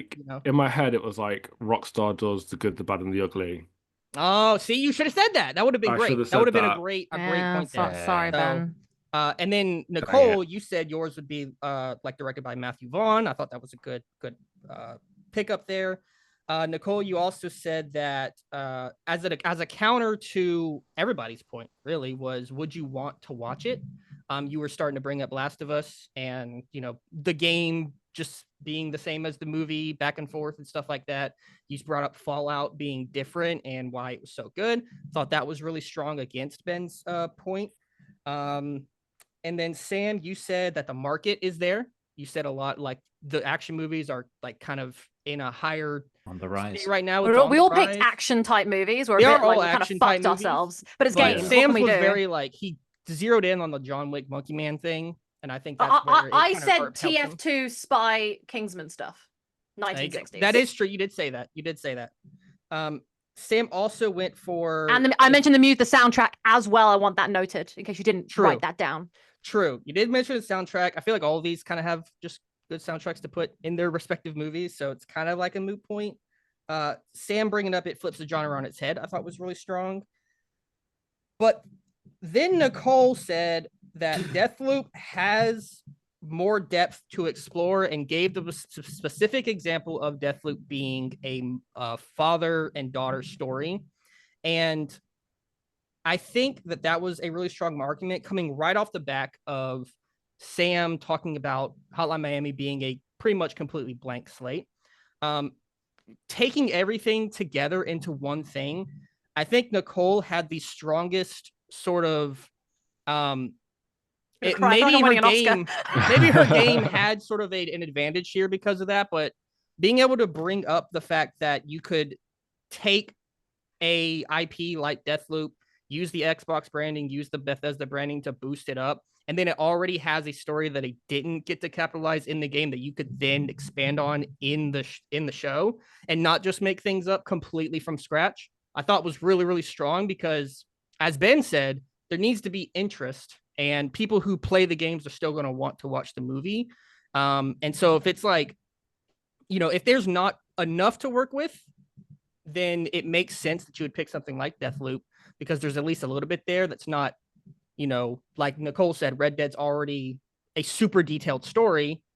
Hotline's a little under detailed. Nicole's is in that middle ground and she hit that point when she ended off with that. So I think for this round, Nicole's going to get her second. Guys, I thought I lost this. I was like, I'm not getting Deathloop. I came in. Guys, this is the only thing I made notes about because I actually want shit, look at that. Matthew Vaughn is my favorite director. I love the violence. I love the fun. And my boyfriend and I were listening to Deathloop in the car today while dealing with like all our car drama. And I was listening to Pitch Black. The soundtrack is it feels like James Bond, Matthew Vaughn spies TF2. So it was a very cool pitch. Thanks, Ashton. I will say also, that you made a point that you specifically chose it over Dishonored because Dishonored's a little too well known, and Deathloop won't have the like community and like the fan drive that's like going to pick it apart like Red Dead. I thought that was also a strong argument. So it was it was really close, guys. It was really the closest between. Excellent job. It was really close. This game's fucking rigged. Nicole's paying me. I agree, Sam. I think we need to strike. Nicole, send me your $20 Venmo. Strike while the iron is hot. No, Ashton's chosen me because I'm the one woman, so he's taking pity on me. Is it? I don't know if it's pity. I think you're going ham over here. I don't I know was if you really need the going pity. ham. Yeah, I don't think you want, need the pity. I don't think there's any gender bias in here, guys. I think I just course really not. want a Sexism, Death that's what it Loop is. film. So I mean, you were going after Ben. You were like yeah, 2 fuck hours. you, Ben. 2 Look hours. at the change There Red with the Dead popcorn, just Redemption. like, oh. Sam, were you agreeing with me there? I felt like we were fighting the same fight together. We're almost like, oh No, yeah. I would just I would really wish I had some popcorn when you two were just going at it, so I'm I going could just crazy. just see. It was crazy. Oh man! Ashton. All I'd right. like a Red Dead Yeah, TV what's show, up? Ben. You know, Could we have a I'd quick be happy little with break either. if that's okay? I was 'cause literally about to I need say the toilet. we need intermission because I same. also need I the am toilet. like- So I need a cup whoever's of tea. editing, whoever's editing this episode, please It'll cut this be part me. out. We all just do this. Okay, Be okay, like, Sam, cut, you know what to do. smash That's why. cut. That's why I've said. Okay, good. All right, I'll be right back. Right, BRB. Me too. Same. BRB.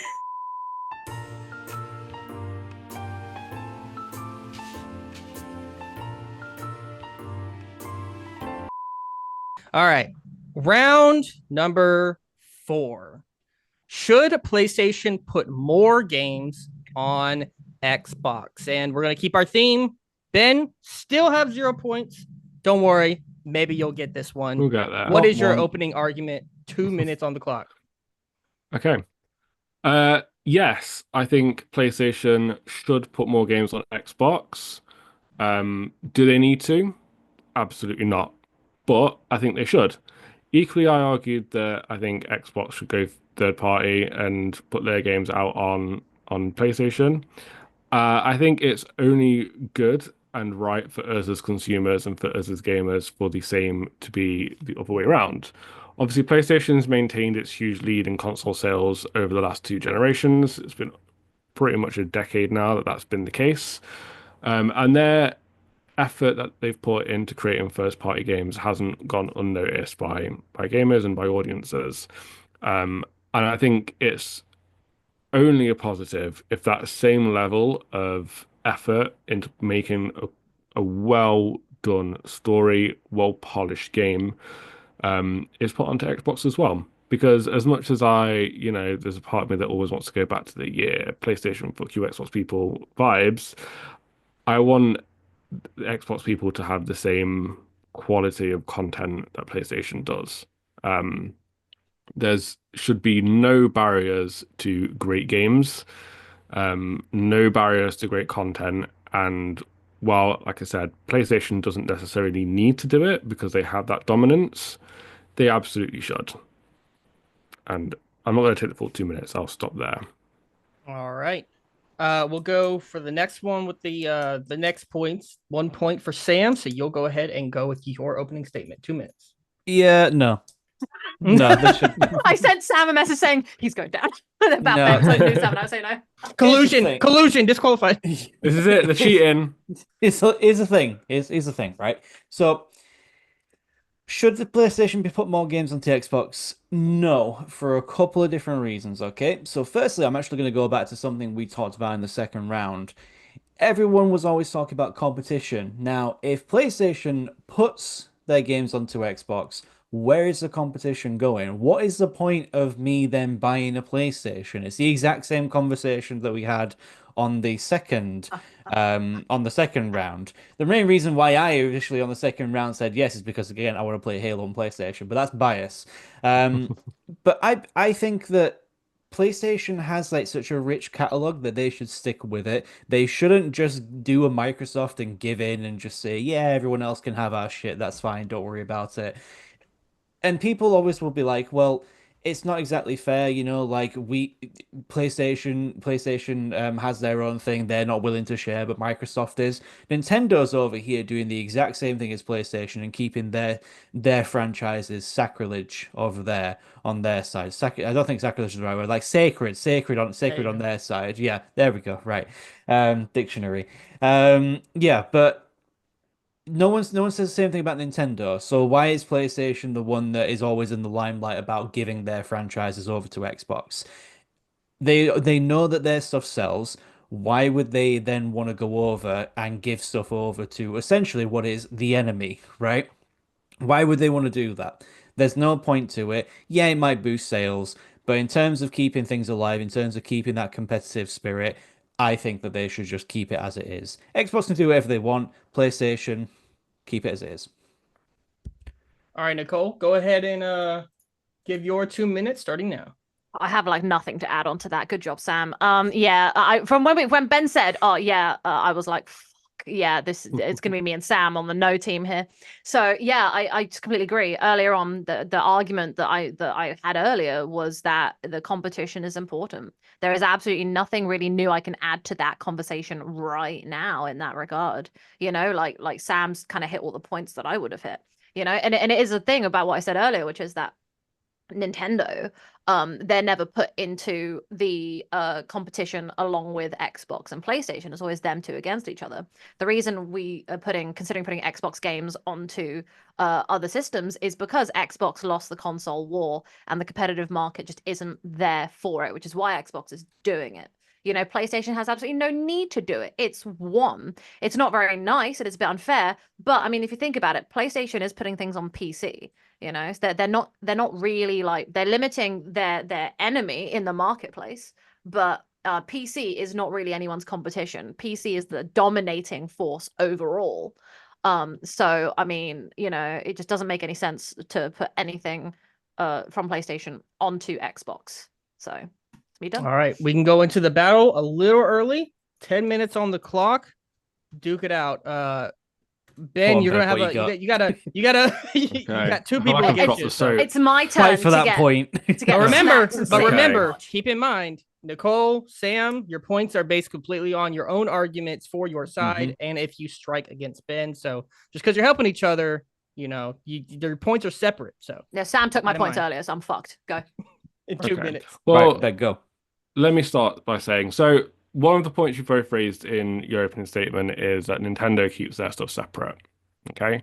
Nintendo isn't competing with Sony and with Xbox. They have a completely different mindset when it comes to consoles, when it comes to games. And that's absolutely fine. You can do that. Would I love to see Nintendo games equally on Xbox and PlayStation? Absolutely. But they don't need to. PlayStation also doesn't need to, but they should. And that's the difference. I'm not saying they need to, I'm saying they should. Because Why? at the end of the day, well, this is what I'm getting to. At the end of Go the for it. day, PlayStation and Xbox, they have always been competitors against each other. But the should the divide really be over the games? If a PlayStation is better than an Xbox, surely a PlayStation should be better than an Xbox because it's a PlayStation. What the PlayStation does, it does better than the Xbox. Surely the Xbox, what it does better than the PlayStation, shouldn't necessarily come down to games. Both consoles have excellent third-party games that come out onto both consoles and are amazing and fantastic and sell very well on both of them.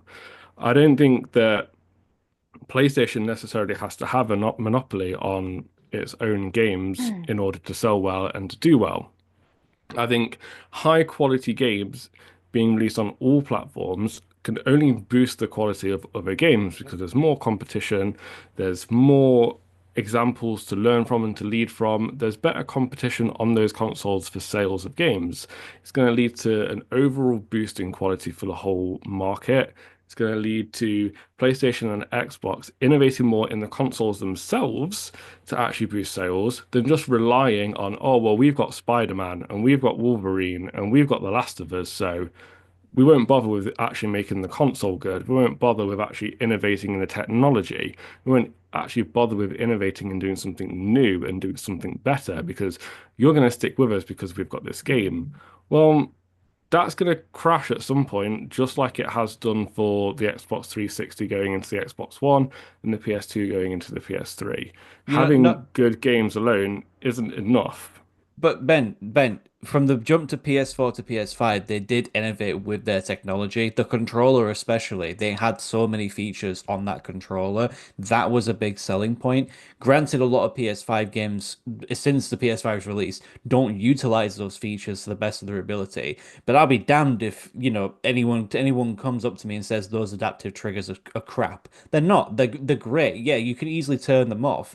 But because some people may not like that feature, and you do have the feature to turn it off, but you can't necessarily say that it's just the games that make PlayStation what they are. Yes, it is ultimately, but they still do try and innovate their consoles with stuff like the DualSense controller, where there is different features onto it, the games are always primary, but there is always that secondary aspect of the console war that does kind The of console war's factor into over. it. No, No what one's I'm no one's given a shit about the console war for like who I that's what we agree with cared about Ben. when we were 15. I don't give a fuck about the consoles anymore. I just want to play good games. If an Xbox does that better, I will have an Xbox and I will play the amazing games on the and Xbox. that's I always would been a choice. rather all games be elevated because the console you play it on doesn't matter. I've got a But then at the thing to same say. time, go on.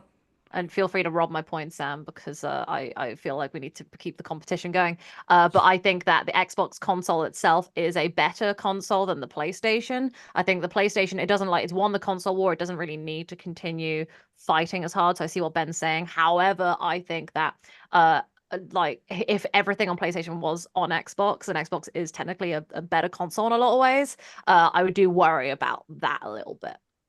It's the That's thing, all right? I'm saying. People want choice, right? People want Yeah. choice. They don't Yeah. just want to be told, here is one games console and that is all you can have, right? So if I want to play Halo, I know for a fact that I need either an Xbox or now I need a PC. But it's always going to be that choice. I don't have to just go out and buy an Xbox in order to play Halo. I have the But you should freedom have to go to out and buy a choose that. PlayStation to play Spider-Man. Not necessarily, because now that they've been chasing stuff onto the PC and they've been adding that onto it. Not everyone can afford However, a PC. What's the difference not between everyone putting can it afford on a PC and PS5. putting it on Xbox? PCs are more expensive in the long run. I don't know which side I'm on right now. And what's the difference? What's the difference between putting it on PC and putting it on Xbox? If the ultimate goal is more choice, then surely putting your game onto more platforms means there is more choice for the consumer. More people might choose to buy an Xbox. Maybe they prefer the controllers on the Xbox, the shape of it, and maybe they prefer to not have the adaptive controls. Maybe, that shape is more comfortable. Xbox has as far as I'm aware, they have it much better than PlayStation in terms of adaptive controllers. So maybe someone really wants to buy a PlayStation and they really want to play Spider-Man, but they can't because of their disabilities. Well, I'm sorry, you tough shit. You don't get to play Spider-Man. You don't get to play Last of Us.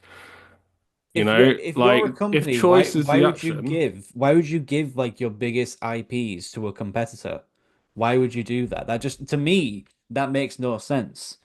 because If I had sometimes you can, because sometimes it's better to share than to cut off, to spite your face. Sometimes there's more money to be made. There's a greater advantage to sharing something, to sharing an IP, to sharing a technology, to sharing a pattern or whatever, than there is to just keeping it to yourself. If PlayStation wants to keep the closed-minded, concept of I'm going to keep everything for myself, and while all these other companies, mostly Microsoft, are starting to share and to innovate outwards and think about doing things differently, PlayStation is going to fall behind, just like Microsoft fell behind these last two generations. Nicole hasn't said much recently. Mate, wait. The problem is, right, is that I'm on team no on this, right? So I don't see any point. The problem is that Ben's making a pretty fucking good argument, so I'm finding it really hard to fight against it. Yeah, it's pretty tough. And look, I'm not saying PlayStation need to in any way, shape, or form. I'm just saying they should. Yeah, I see that. So okay, how do I try and defend my own point here? It's fucking difficult. So should they put more games on Xbox? No. I mean, they just don't need to, should they? I've always kind of been in the camp of should, because sharing is caring. But in the competitive marketplace, there's just no need. We have what we have because we chose what by we I mean me as Xbox player. I chose my bed. I'm now gonna lay in it. I've got the shit that I have. If I want a PlayStation, I should have jumped over there sooner. I just don't think that PlayStation has any need to, so they shouldn't be inclined to. They are still a competitor at the end of the day. It's a competitor's market. If PlayStation shared everything and put everything on Xbox, I mean, it would effectively make Xbox were not redundant, but it would just kind of just feel a bit like, oh, why are we even bothering with this? You need that separation. It's the same argument we had earlier in a way in the inverse, where it's Xbox going over onto PlayStation as the death of the Xbox. PlayStation won't die, but again, it's still like, oh, we can just share everything. Okay, well, the Xbox is a slightly better console, but the PlayStation is like it has the DualShock controller, but the Xbox has like different controllers, and you can have different disability settings with that. You can have different kind of controllers now for adaptability for different people. That's really good in that way. So in a way, Ben's right, because it's like, oh, you can go between the two, but it just doesn't make any sense because there's just no point in having two different consoles for the same Well, shit. Is that not the same thing that happens on the PC market? You have Nvidia, you have AMD, you have Dell, you have Acer, you have just because there's different options in who you buy a console from doesn't mean that all those I just companies feel are like going to it's just die. not even close But with that's the thing, PlayStation and though. Xbox. That's the thing, though. It gives you those options.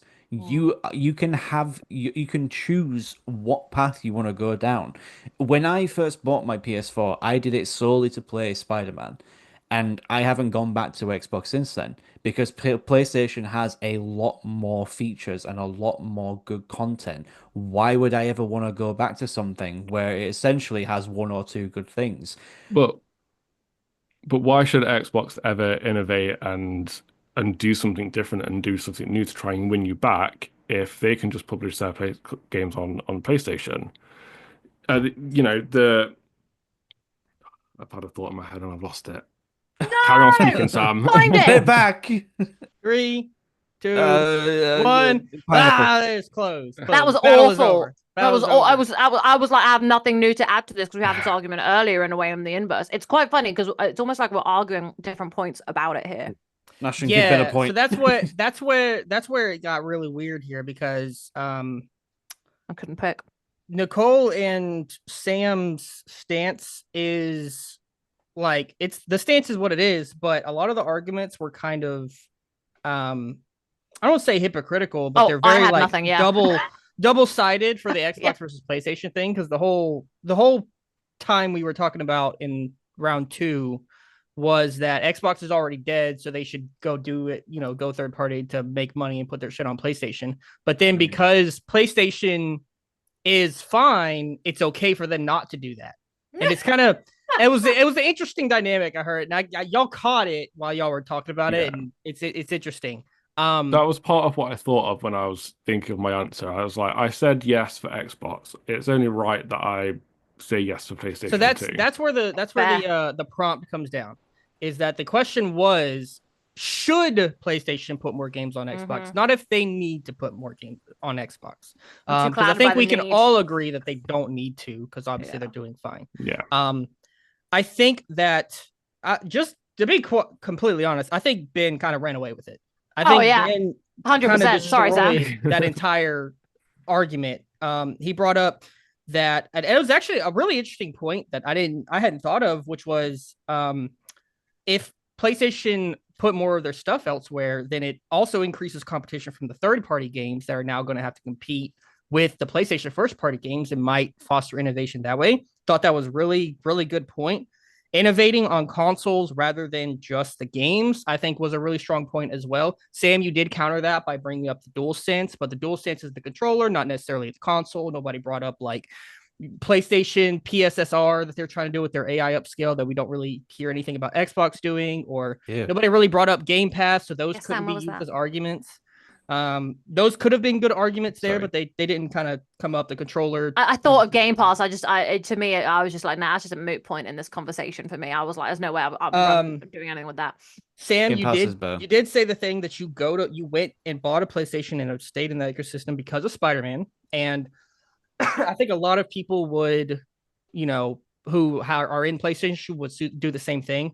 But then Ben also countered both y'all's points with not putting games on Xbox with what's the difference between putting it on PC and not on Xbox. I thought that was a really, really strong point, because at the end of the day, you are still giving Microsoft money in a kind of looper kind of way. I thought very short and sweet. I thought Ben kind of ran away with it, and Ben's going to get the point for that round.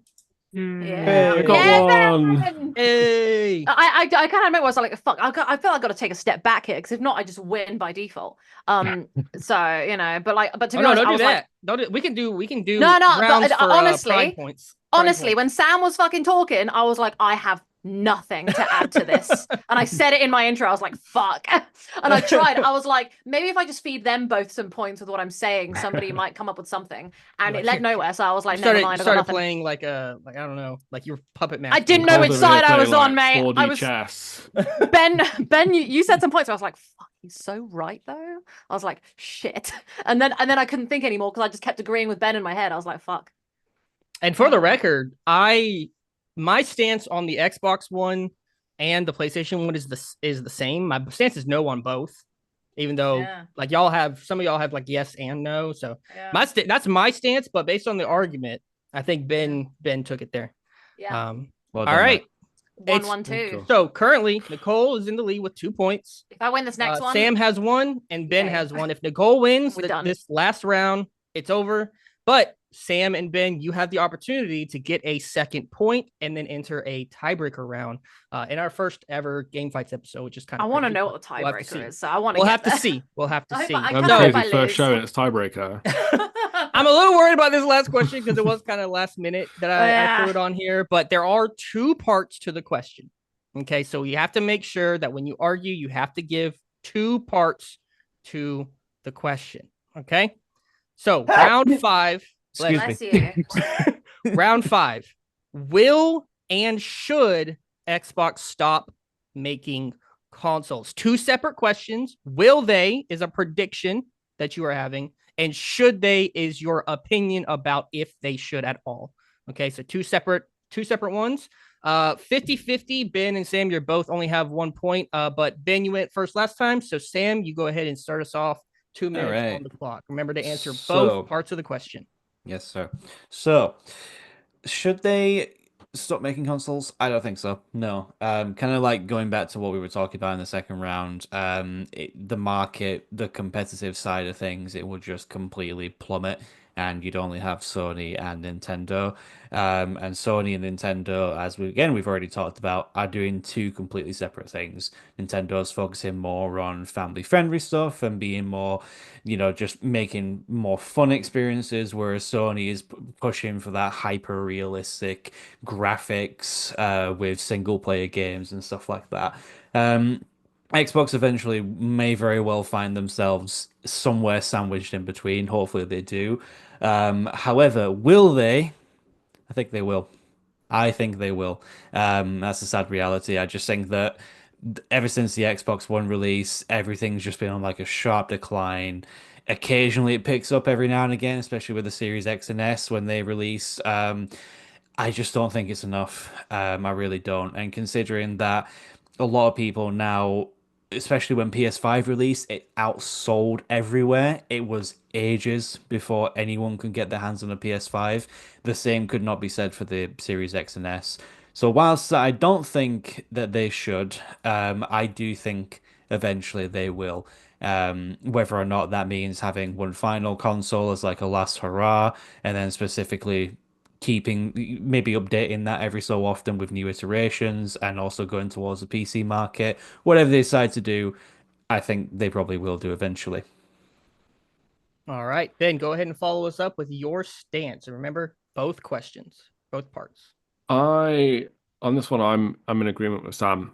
I don't think they should stop making consoles, but I think they will. So I wrote a statement for this one, but I kind of butchered it for other points. So I'm just going to kind of cherry pick bits out of it. So as I've mentioned previously in other arguments, I do think that Microsoft is in an opportune spot at the moment to innovate in new ways with consoles. So I don't think they should step out of the market. As I said previously, there's an opportunity there for them to innovate in bridging the gap between PC and console, for them to bridge the gap between the lower end, the more casual focus of Nintendo console and a powerhouse of PlayStation. Two powerhouses going against each other was great for the longest time in building innovation and building that loyalty. but Microsoft has the opportunity now to sweep in and maybe they do a cheaper version of a console that can still run stuff, but maybe is more modular or lower income friendly. Maybe they focus on, just making something truly unique and different and really, really innovating in a way that Nintendo does sometimes with the Wii and the Wii U and the Switch. To reiterate my points in numbers, obviously it's 2-1 at the moment for Xbox and PlayStation. And Sam, you mentioned that the PlayStation was almost unavailable when it first launched. I believe the ratio at that time was something closer to 5-1 of the PlayStation outselling the Xbox. Mad. Yeah, they really are on the back foot. But I think that's absolutely the best place for them to be to really get out of this rut and do something truly unique and really revitalize the market space and come in there and just do something totally unique and different. And I think they should do that. But I absolutely think that they're shifting towards third party and shifting towards games is a sign that they're gonna bail out. All right. And Nicole, you can end us out here. I just need to quickly ask. So wait, Sam is will they yes, should they no? Ben, you also will they yes, should they no? Yes. Okay. So I was also yes and You all no. suck. All of your opinions are all the same. no, What is no. Commit to one. Commit British, to one. we're British. They can't all go third party and then also keep making pick one. Pick a side. So Ashton, I've done you a favor because I actually had should as no, but maybe sort of. So I'm gonna say will they yes and should they? Look, the last time Yes. Nicole argued something that she didn't 100% have, she won. So Yeah. It's so over. Yeah, I'm take it just away, Nicole. I'm doing should they yes and will they yes. So fuck it, let's go. oh So, my god. So will they? Yes, they've been showing signs of it for fucking years. They lost the console war. They know that. They're on the way out. Fuck off. Should they? Yes, get the fuck out. Get the fuck out. Like, just give up. Now, as a Team Xbox person, I love my Xbox. I've got a fucking fridge. I love it. I don't want to lose my Xbox, but I know I will.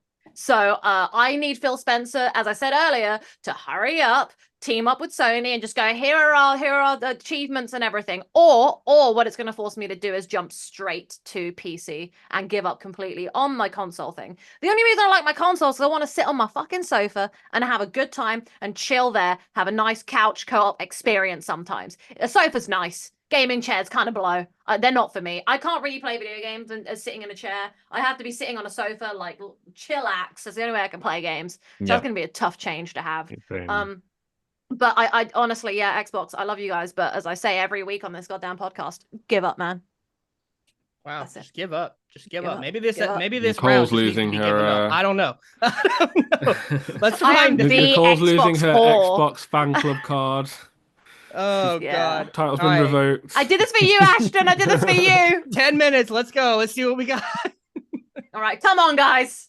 So, guys, we agree, yeah? We all agree? Yeah, yeah. Okay, we're done. Let's put it Ashton, we're done. Yeah. I mean, the thing is, we all agree that they will. We all agree they will. So this is a tough one. Yeah, So we're not they really will, going to argue that because we've all settled on that. So what we're going to argue about really is the should on this. I Okay, think. so why should they? Should we go one at a time then? Yeah, let's fucking go. Okay, who wants to start? I'll start. Okay. Go on.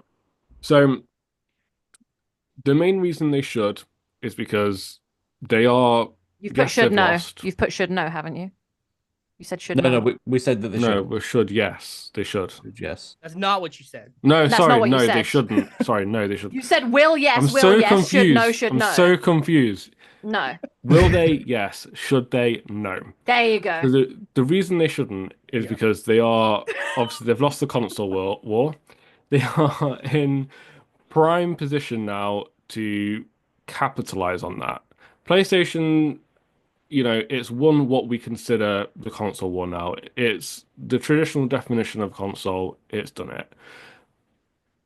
Xbox has the power of Microsoft behind it. It's got all of their money, all of their research, all of their AI, all of their other software and features and everything like that. Use that. Use the space. Use the fact that you're an underdog and you've got this empire behind you to innovate. Do something different. Beat Steam at their own game and do a Steam box and, have PC games in a console space that's not just a PC in a box. Do, steal Nintendo's thunder and, do something really innovative and cool with, handheld things We or did that. We did Connect. Let's not. Shut the fuck up. Well, Let's not. Connect with shit, but now is the opportunity to do something different. You don't have to hinge your entire like offering as a expensive, powerful device on, oh well, we're going to do Connect now. You can do something different. Say, we'll make it cheaper. I've got a We'll put counter. our games on PlayStation, Mhm. but here's something different. Here's something unique. Maybe we'll do VR and we'll focus on that. Maybe we'll do this. Maybe we'll do that and do something different. Take advantage of the opportunity. Okay, so what I'm gonna say about that is that I mean, you can, but like, you got fucking Nintendo, right, with the fucking Joy-Cons and the traveling around with the fucking your console everywhere. Okay, they've Do it already better. cornered. They shut the fuck up. They've already cornered that. Okay, you got Sony. Nintendo. Don't Sony have VR now? Don't they have VR as well while Xbox doesn't and PC has fucking VR? It's just Xbox fallen behind because they fixated on TV and film so hard. That they cannot. I don't think there's any other ways they could possibly innovate except the fact that their one win is that they just shoved a PC in an Xbox 20 years ago. And then they've been just riding that for years, and even they fucked that up halfway through. So it's like, what do you fucking want?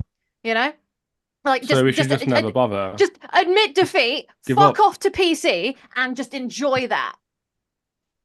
I disagree. I mean, Nintendo is in its own little world in the same way that, we talked about Sony becoming complacent and being the big dog. Nintendo's the exact same thing. Nintendo does shittiest business practices that are out of date, mind-bogglingly dumb and annoying and not user-friendly.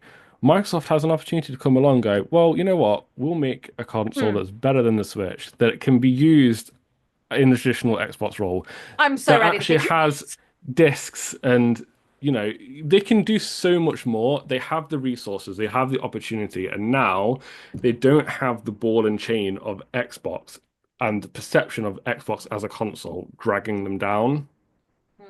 So I just want to say that, like, in terms of like user-friendly stuff, Destroy your beloved Xbox. I will, yeah, fuck. I feel like I don't want to, but I'm weirdly enjoying this. It's very therapeutic. So Nintendo, I saw the thing they announced recently where they're, in order to be more consumer friendly, because you can't lend digital games out to your friendos, you can do this thing now that they're doing with the next console, I believe, is you can digitally share it with your friend and they can borrow it for a while, which I think is a banger way to do stuff. So that argument, I just who gives a shit? Nintendo is trying to be better. Explain that to me again. So they're basically saying that if you buy a game digitally, you can gift it to your friend and they can download it and play it. Yeah, and then you can give it back. You like share Okay. it. There's like a weird sharing system with it.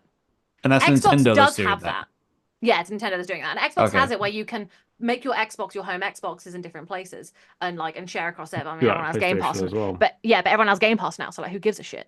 It's like the thing is, at the end of the day, I'm sitting here and I'm going, there is like not many reasons for me to have an Xbox. I have an Xbox now out of pure stubbornness and 260,000 gamer score that I will never get back if I give up on it.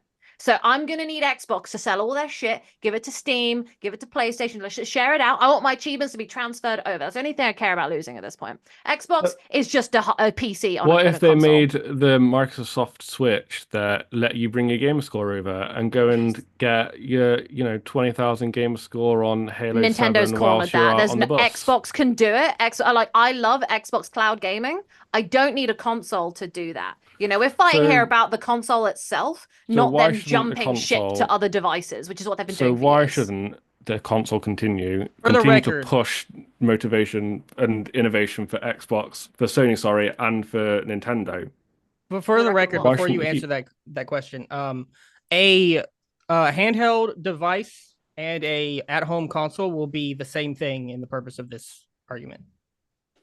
So when if you say console, if handhelds also count as an Xbox console if it's made by Xbox, just for the record. mean, again though, I just get a Steam Deck, get a fucking Steam Deck. It's not hard. just transfer everything over. There's just I don't see. I'm saying this is the Xbox whore. I love my Xbox. She is my boo. I love her with all my heart. She is. If my house started burning down, okay, I'd save two things: my Xbox and my dog. Okay, everything else can. But sorry to all.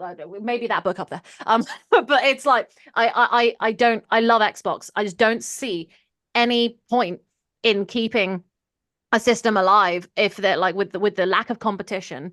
I think they're just doing it out of pure like me, just they're just doing it because they have it. They're like, we have the Xbox brand, we can make some money on it, but they're doing so many things at a loss. The console is at a loss in general. Consoles are always at a loss. Consoles are always at a loss, though. I mean, PlayStation has recouped a lot of their shit. Nintendo has as well. Xbox is like truly at a loss. They made the Xbox cheaper to get more customers, and it still didn't work. Over time, yes. Consoles are always traditionally loss leaders in that the biggest moneymaker is the sale of games and the sale of the cut they get from microtransactions. PlayStation has more than Xbox.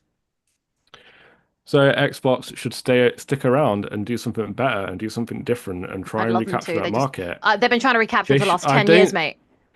They need to. I don't think now is the time for them to give up. You know, I think as much as I love PlayStation, I think everyone should get a PlayStation. I think it's a great system and ecosystem to be on. I want to see Sony pushed to innovate, just like I want to see Nintendo pushed to innovate and improve their business practices. I don't think Microsoft coming out is going to be good for anyone. They should stay. They should continue to be. It's ironic because I was on this argument earlier. I was saying this earlier. This is the really weird thing. Is I agree. You just want to turn. This is a fucked up show, is what it is. I have to. I make the argument because Ashton asked for it. So I'm doing it. Nicole's argument is just. I'm fighting myself in the past. Sam, I haven't heard from you yet. I want to hear. Yeah. Yeah, come on, Sam. Back up Nicole a little bit. What you got? Back of the net. On Team Ben. So, okay, the first thing I'm going to say is that everything changes over time, okay? Nothing is constant. Everything changes. Nothing is true, everything is permitted. Yeah. And we see it all the time with things, you know, like we see it with what's going on in the world right now compared to what it was 5 years ago. It's different. Video game consoles and video game markets are always the exact same thing. You don't see Sega making any consoles anymore. You don't see Atari making any consoles, blah, blah, blah. You don't see that. Every once in a while, there will be competitors like Microsoft, Sony, and Nintendo, the big three for the past 20 years, right? There will come a time when that changes and when there will be someone new that comes up. At this moment in time... Yeah, Stadia. At this moment in time... Microsoft is that one that unfortunately is going to eventually phase out of the console market. And that's unfortunately something that is just going to happen. You know, it doesn't matter how much, it doesn't matter if they lower the price of an Xbox down to like £50. It doesn't matter.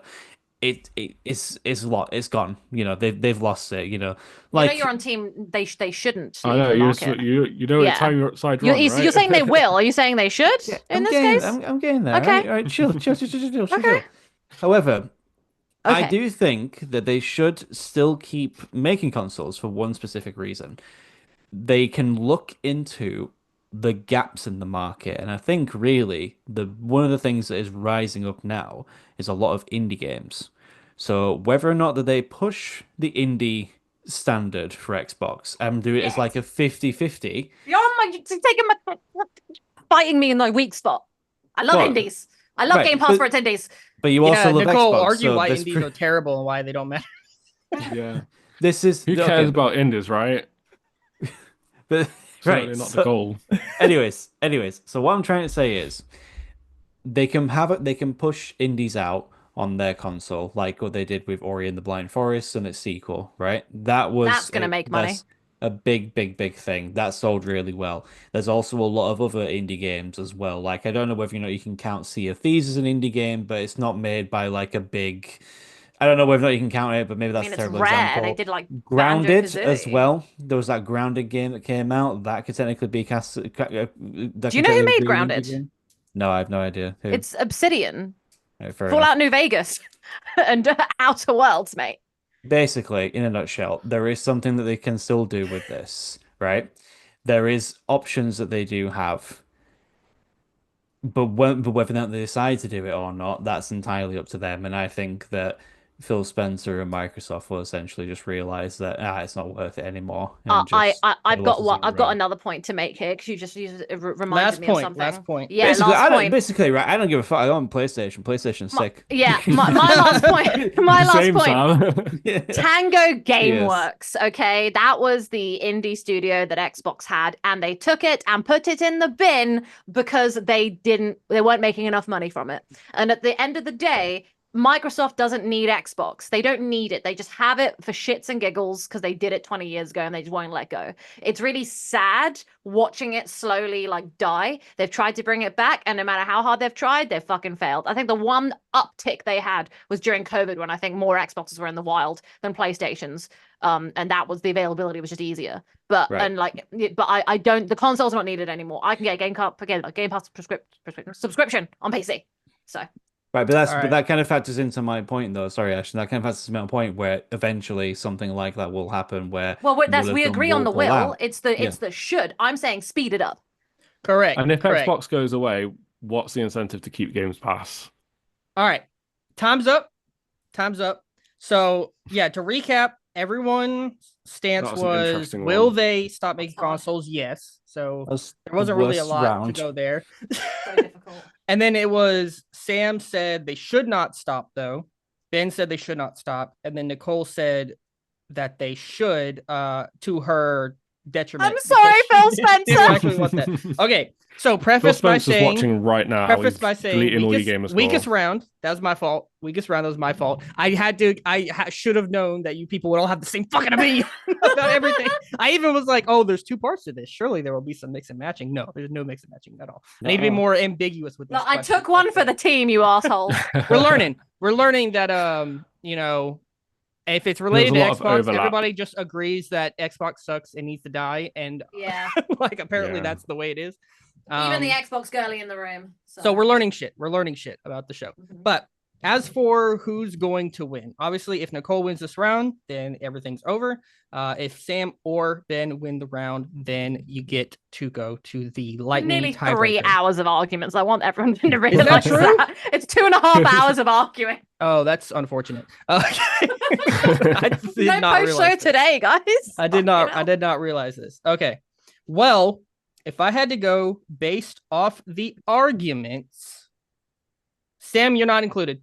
You didn't. It's at the end of the show. I Sam think took you're a back spent. seat. I think you're spent. I think you're by the end of the show. Sam's you're spent. tired. You don't have anything left in the tank. It's gone. It's I A lot need gone. to of arguing. So it comes down to Nicole and Ben. Nicole was very aggressive. Ben clapped back. But unfortunately, I I think we're clapped going too. into overtime because I think I have to give Ben the points because Explain yourself. Ben brought up that Xbox. I like how he used Xbox's position as a sort of less at the bottom of the totem pole as an advantage, saying that they can be unique, they can try something different. He said that they can bridge the gap between PC and console, which I thought was a good point. He said Already that done they that, need to be so- able to push and they failed. Sony, that somebody needs to push Sony, and why not Microsoft?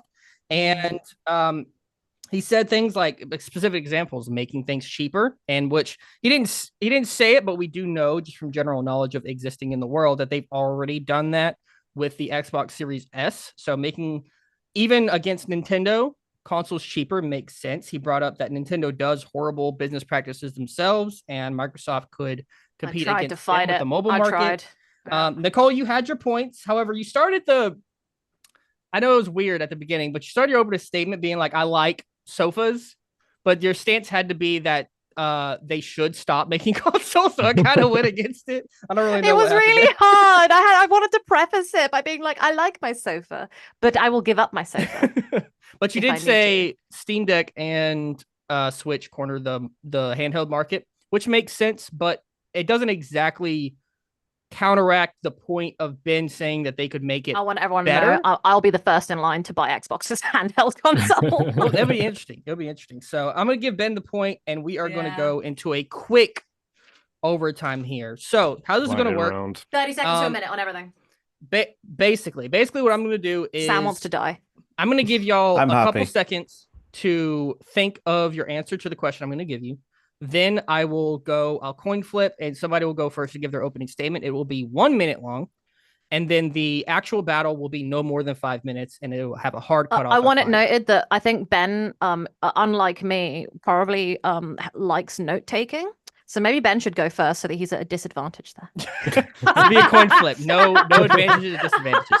All right. So I your have prompt. taken You no have a notes few. through You have a this. few seconds to That's a think. lie. I've taken 2. Your prompt is going to be: if you had to bring one Xbox franchise back from the dead, Fuck.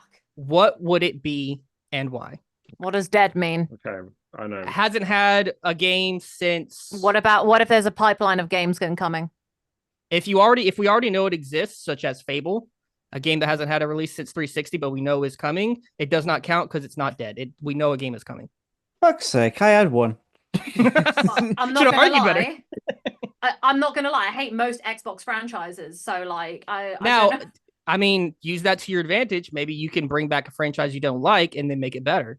Who knows? That's the whole point, right? So I'm gonna give you guys a minute or so here to find an answer. Let me know whenever you have an answer, and then we'll get started. Future Sam, edit this part out. Yeah, Future Sam. Future Sam, thank you, please. You're the Okay, Oh, please DM me your answer just to make sure they're not the same. Imagine that. Imagine that. I will be so upset. Doing some research. Hold on. Imagine both. Go of them check your DMing gamer you. It's like, tags. oh, for fuck's Go sake. check your I achievements. literally You am. know. I've been off the Xbox ecosystem for a while, but this just came to me instantly. Okay.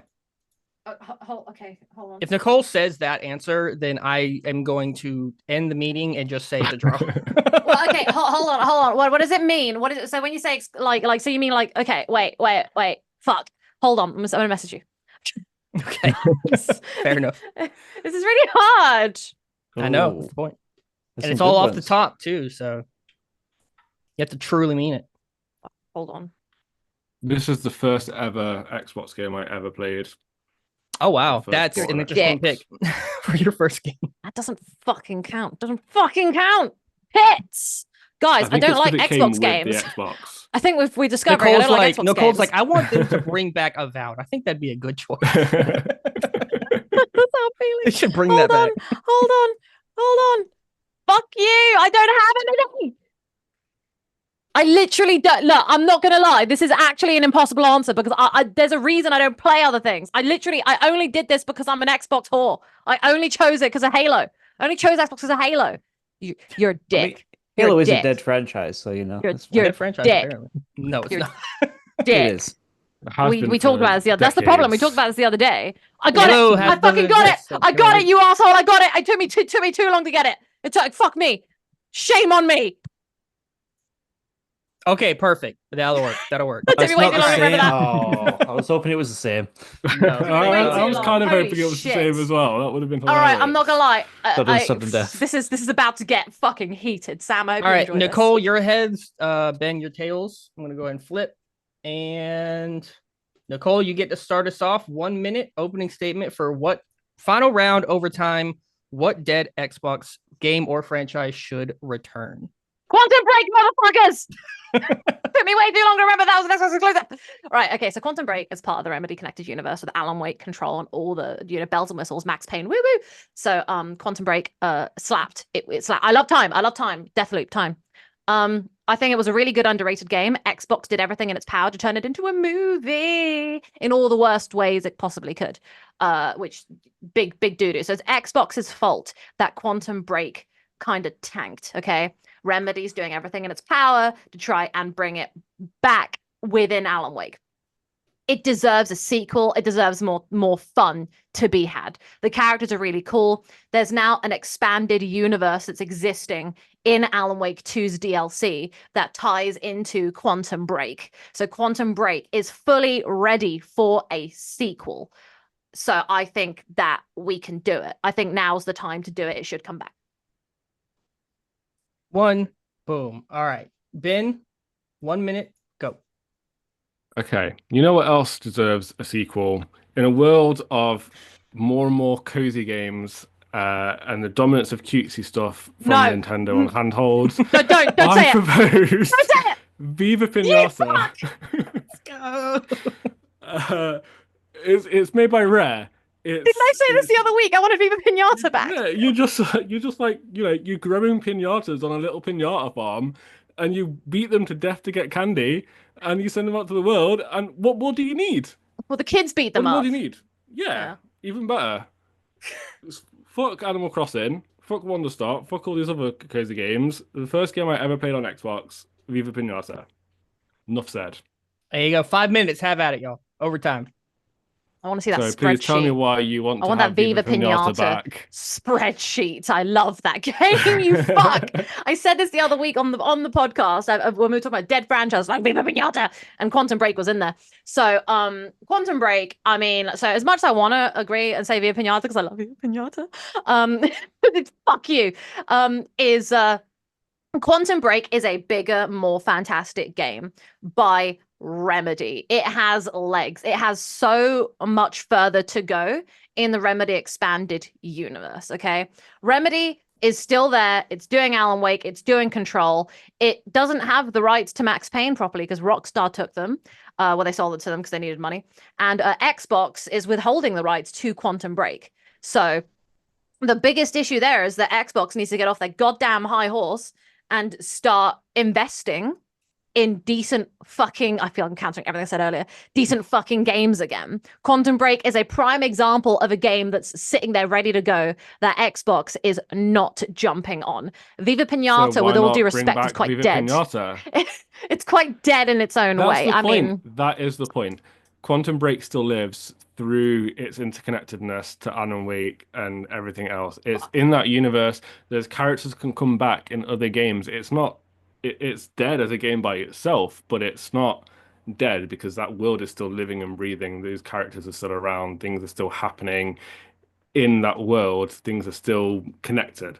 Viva Pinata is perfectly poised to come back into this world. We live in doom and gloom. All we need is a little bit of happiness. We need some little papery guys to come and bring some cheer back into our lives. We need pinatas. We need little farms. We need little homes for them. We need little hats to put on them. We need Rare to come back. They can bring in all their other characters. Viva Pinata with a pinata version of Banjo-Kazooie, like, living in the little.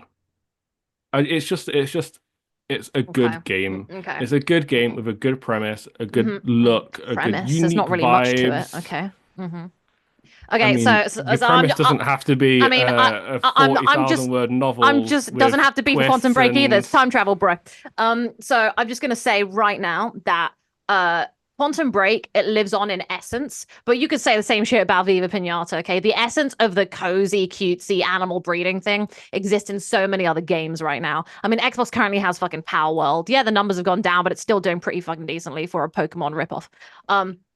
The whole idea is of the cozy kind of like game like that. I mean, there's so many of them in the world. You could say the same thing about Quantum Break to a degree, but the thing is, Remedy storytelling, Remedy storytelling is on another level. Okay. And the thing is, you got Control 2 coming out. Alan Wake 2's just come out. They can't really fuck with Max Payne anymore. Hopefully, at some point they can. But Quantum Break is something that ended on such a spectacular cliffhanger with so much more to do. And and Remedy is not being allowed to use the IP because Xbox is in its way. Why is Remedy being punished for making something good that Xbox completely fucking destroyed? Xbox needs to get off their ass and start working with it. You know, Xbox and Rare are like a one unit. They're completely together, and Rare is making Sea of Thieves, and that's popping off. That's pretty good, you know, while Xbox is holding Remedy's game hostage and won't give it back. And I'm saying that they could collaborate. They could collaborate together and make a beautiful game. Not working. The thing with Quantum Break is that kind of style of story, it still exists in Alan Wake and, all those other games. It really doesn't, though. You don't understand. Okay. I've never played, so I don't know. I've played Viva Pinata. Yeah, so you know how amazing it is, and you know that we need more of this in the world. Speaking of, okay, real quick, I want both of you in this last minute or two, I want you to give me your pitch, right? We're bringing these franchises back. We're bringing these games back. What do they look like in 2025, 2026, whatever? Give me your pitch. Ben, go ahead. Okay. Imagine the power of a PlayStation 5, or in this case, probably an Xbox. The high quality detail on those little tufts of paper. Maybe you go for an open world and you've got to capture your pinatas. You bring them back to your little farm. You build them little houses. You send them out to the world to bring joy to children. They bring back candy. They bring back eggs for more pinatas. You maybe breed them. You maybe get them out to racers. Maybe your pinata's an excellent specimen of pinata and you go do pinata shows. You know, like Crufts, but for pinatas. You're gonna have to translate that for me. All I of don't know this what the fuck in you just HD. said. It's a dog show. dog Competition show. So you take a dog and you make it run through hoops and you brush it and you say, oh, look how beautiful its hair is. High quality paper pinata crafts. I mean, I feel like I got excited about a game that I barely remember playing 20 years ago, but I'm hyped for this sequel now. Viva Pinata 2, give me Pinata farming, give me Pinata battling. Maybe like take Oh, the shit. essence of Pal World and just instead of Pokemon, it's pinatas. And you know, It's there's really children running around trying to get their candy. dear, oh dear. It's a Okay. banger. This is so good. I mean, I'm sold. okay. I mean, I don't even Alright. care if I lose this argument to Nicole now because Oh, I felt like we're fighting 2 I'm very gonna- different fights. I'm gonna pitch this to Microsoft. All right, I'm gonna- Nicole, give me your Quantum Break pitch. All right, so with Quantum Break, I think that Alan Wake 2 proved that Remedy are a master of storytelling. They know what they're doing with that, and people have now realized and recognized that from Remedy. So Quantum Break is this fantastic action-packed story about brothers who build a time machine, and then the big evil CEO who is trying to manipulate time. So there are so many layers and fun to be had with time travel, one of my favorite genres. And video games don't really get to explore the idea of time travel all that much. There aren't that many. You got time loops, but not like a time travel itself. And I think that Quantum Break has so much space left, especially if you're making like a Marvel Cinematic Universe level of that. The level of epicness, the combat is gonna be fantastic because Quantum Break's combat initially wasn't amazing. Better than Alan Wake, but not amazing. But since Control, you can really see the levels of growth that Remedy has had and what they can possibly do with that. And riding the coattails of Alan Wake and Control, it could be really, really successful and really get people hyped for it. Viva Pinata is something that, like Power World, is going to grow and die pretty quickly. You know, it might have a bit of a fan base, but like it's not going to be as big, phenomenal. It's not going to be winning like game awards for best game. You know, it's just going to kind of be there. Rare's already doing stuff. I disagree with that. Rare's already doing stuff. And then my point is done. So, but I'm just going to say that I think beating a bunch of innocent animals to death is fucked up. So fuck you, Ben. Nicole I mean, hates that's just the premise Pokemon. of That's just Pokemon. Pokemon. That's just Pokemon. All right. don't like Overtime is over. It's time to pick a winner. It's time to pick a winner. Fuck. Sam, thanks for being here, by the way. Thanks for existing Thanks, Sam. over You here. can eat your pizza in a bit. Or kebab. Sam, this was the first time that you didn't have to make an argument or whatever. So I'm curious after I give the winner where you would have fallen on this. But for my notes that Sam's I've just written down on confused. here, Yeah, I'm he's so like, I don't know confused. what's going on. Confused too. I'm We're still So- going with this? We're still all right, here? so let's get the winner here and we'll go. So I wrote down 2 points, big points each that you both made. But I think one person made points better than the other.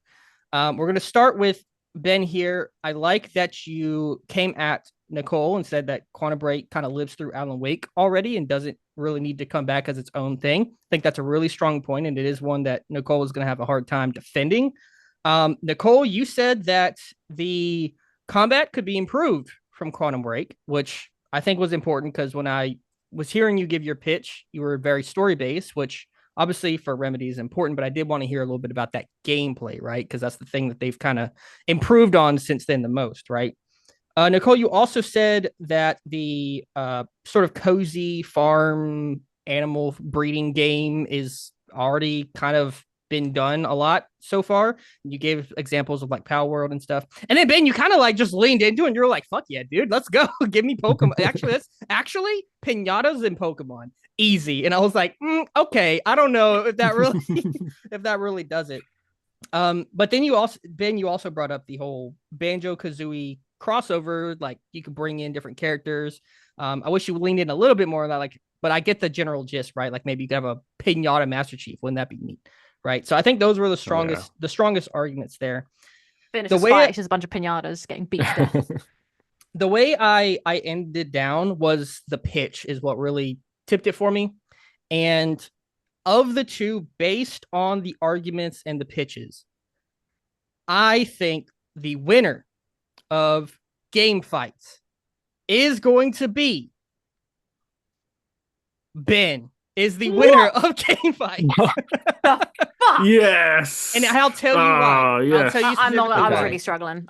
Ben brought up that the absolutely. Viva Pinata could be an open world farm game with Pokemon elements and shows and side stuff. And I was like, okay, cool. Nicole said that they could continue on with the story, make combat better. But that was kind of it. I still don't know. I'm not gonna lie. I think Quantum Break is fucking perfect. I'd watch more of it. Like what kind of game is it? Is it like a mission-based game? Is it like what's going on? One long story. The whole big thing with Quantum Break was like the whole TV thing. Are we just getting rid of that completely? No, because we're merging like better. We didn't get any of that in the pitch, and so that's what pushed. I've become delirious. Ben just gave like a whole like actual game to me, and I was like, okay, I think that's gonna be the tipping point there, and so I think Dark Horse sort of out of left field just, like, came out of nowhere. First winner of Game Fights. Congratulations! Everybody clap! Everybody clap! I want it noted that I took a bunch of hits for the team here. Today. You did. So there's a lot of learning to do from this episode.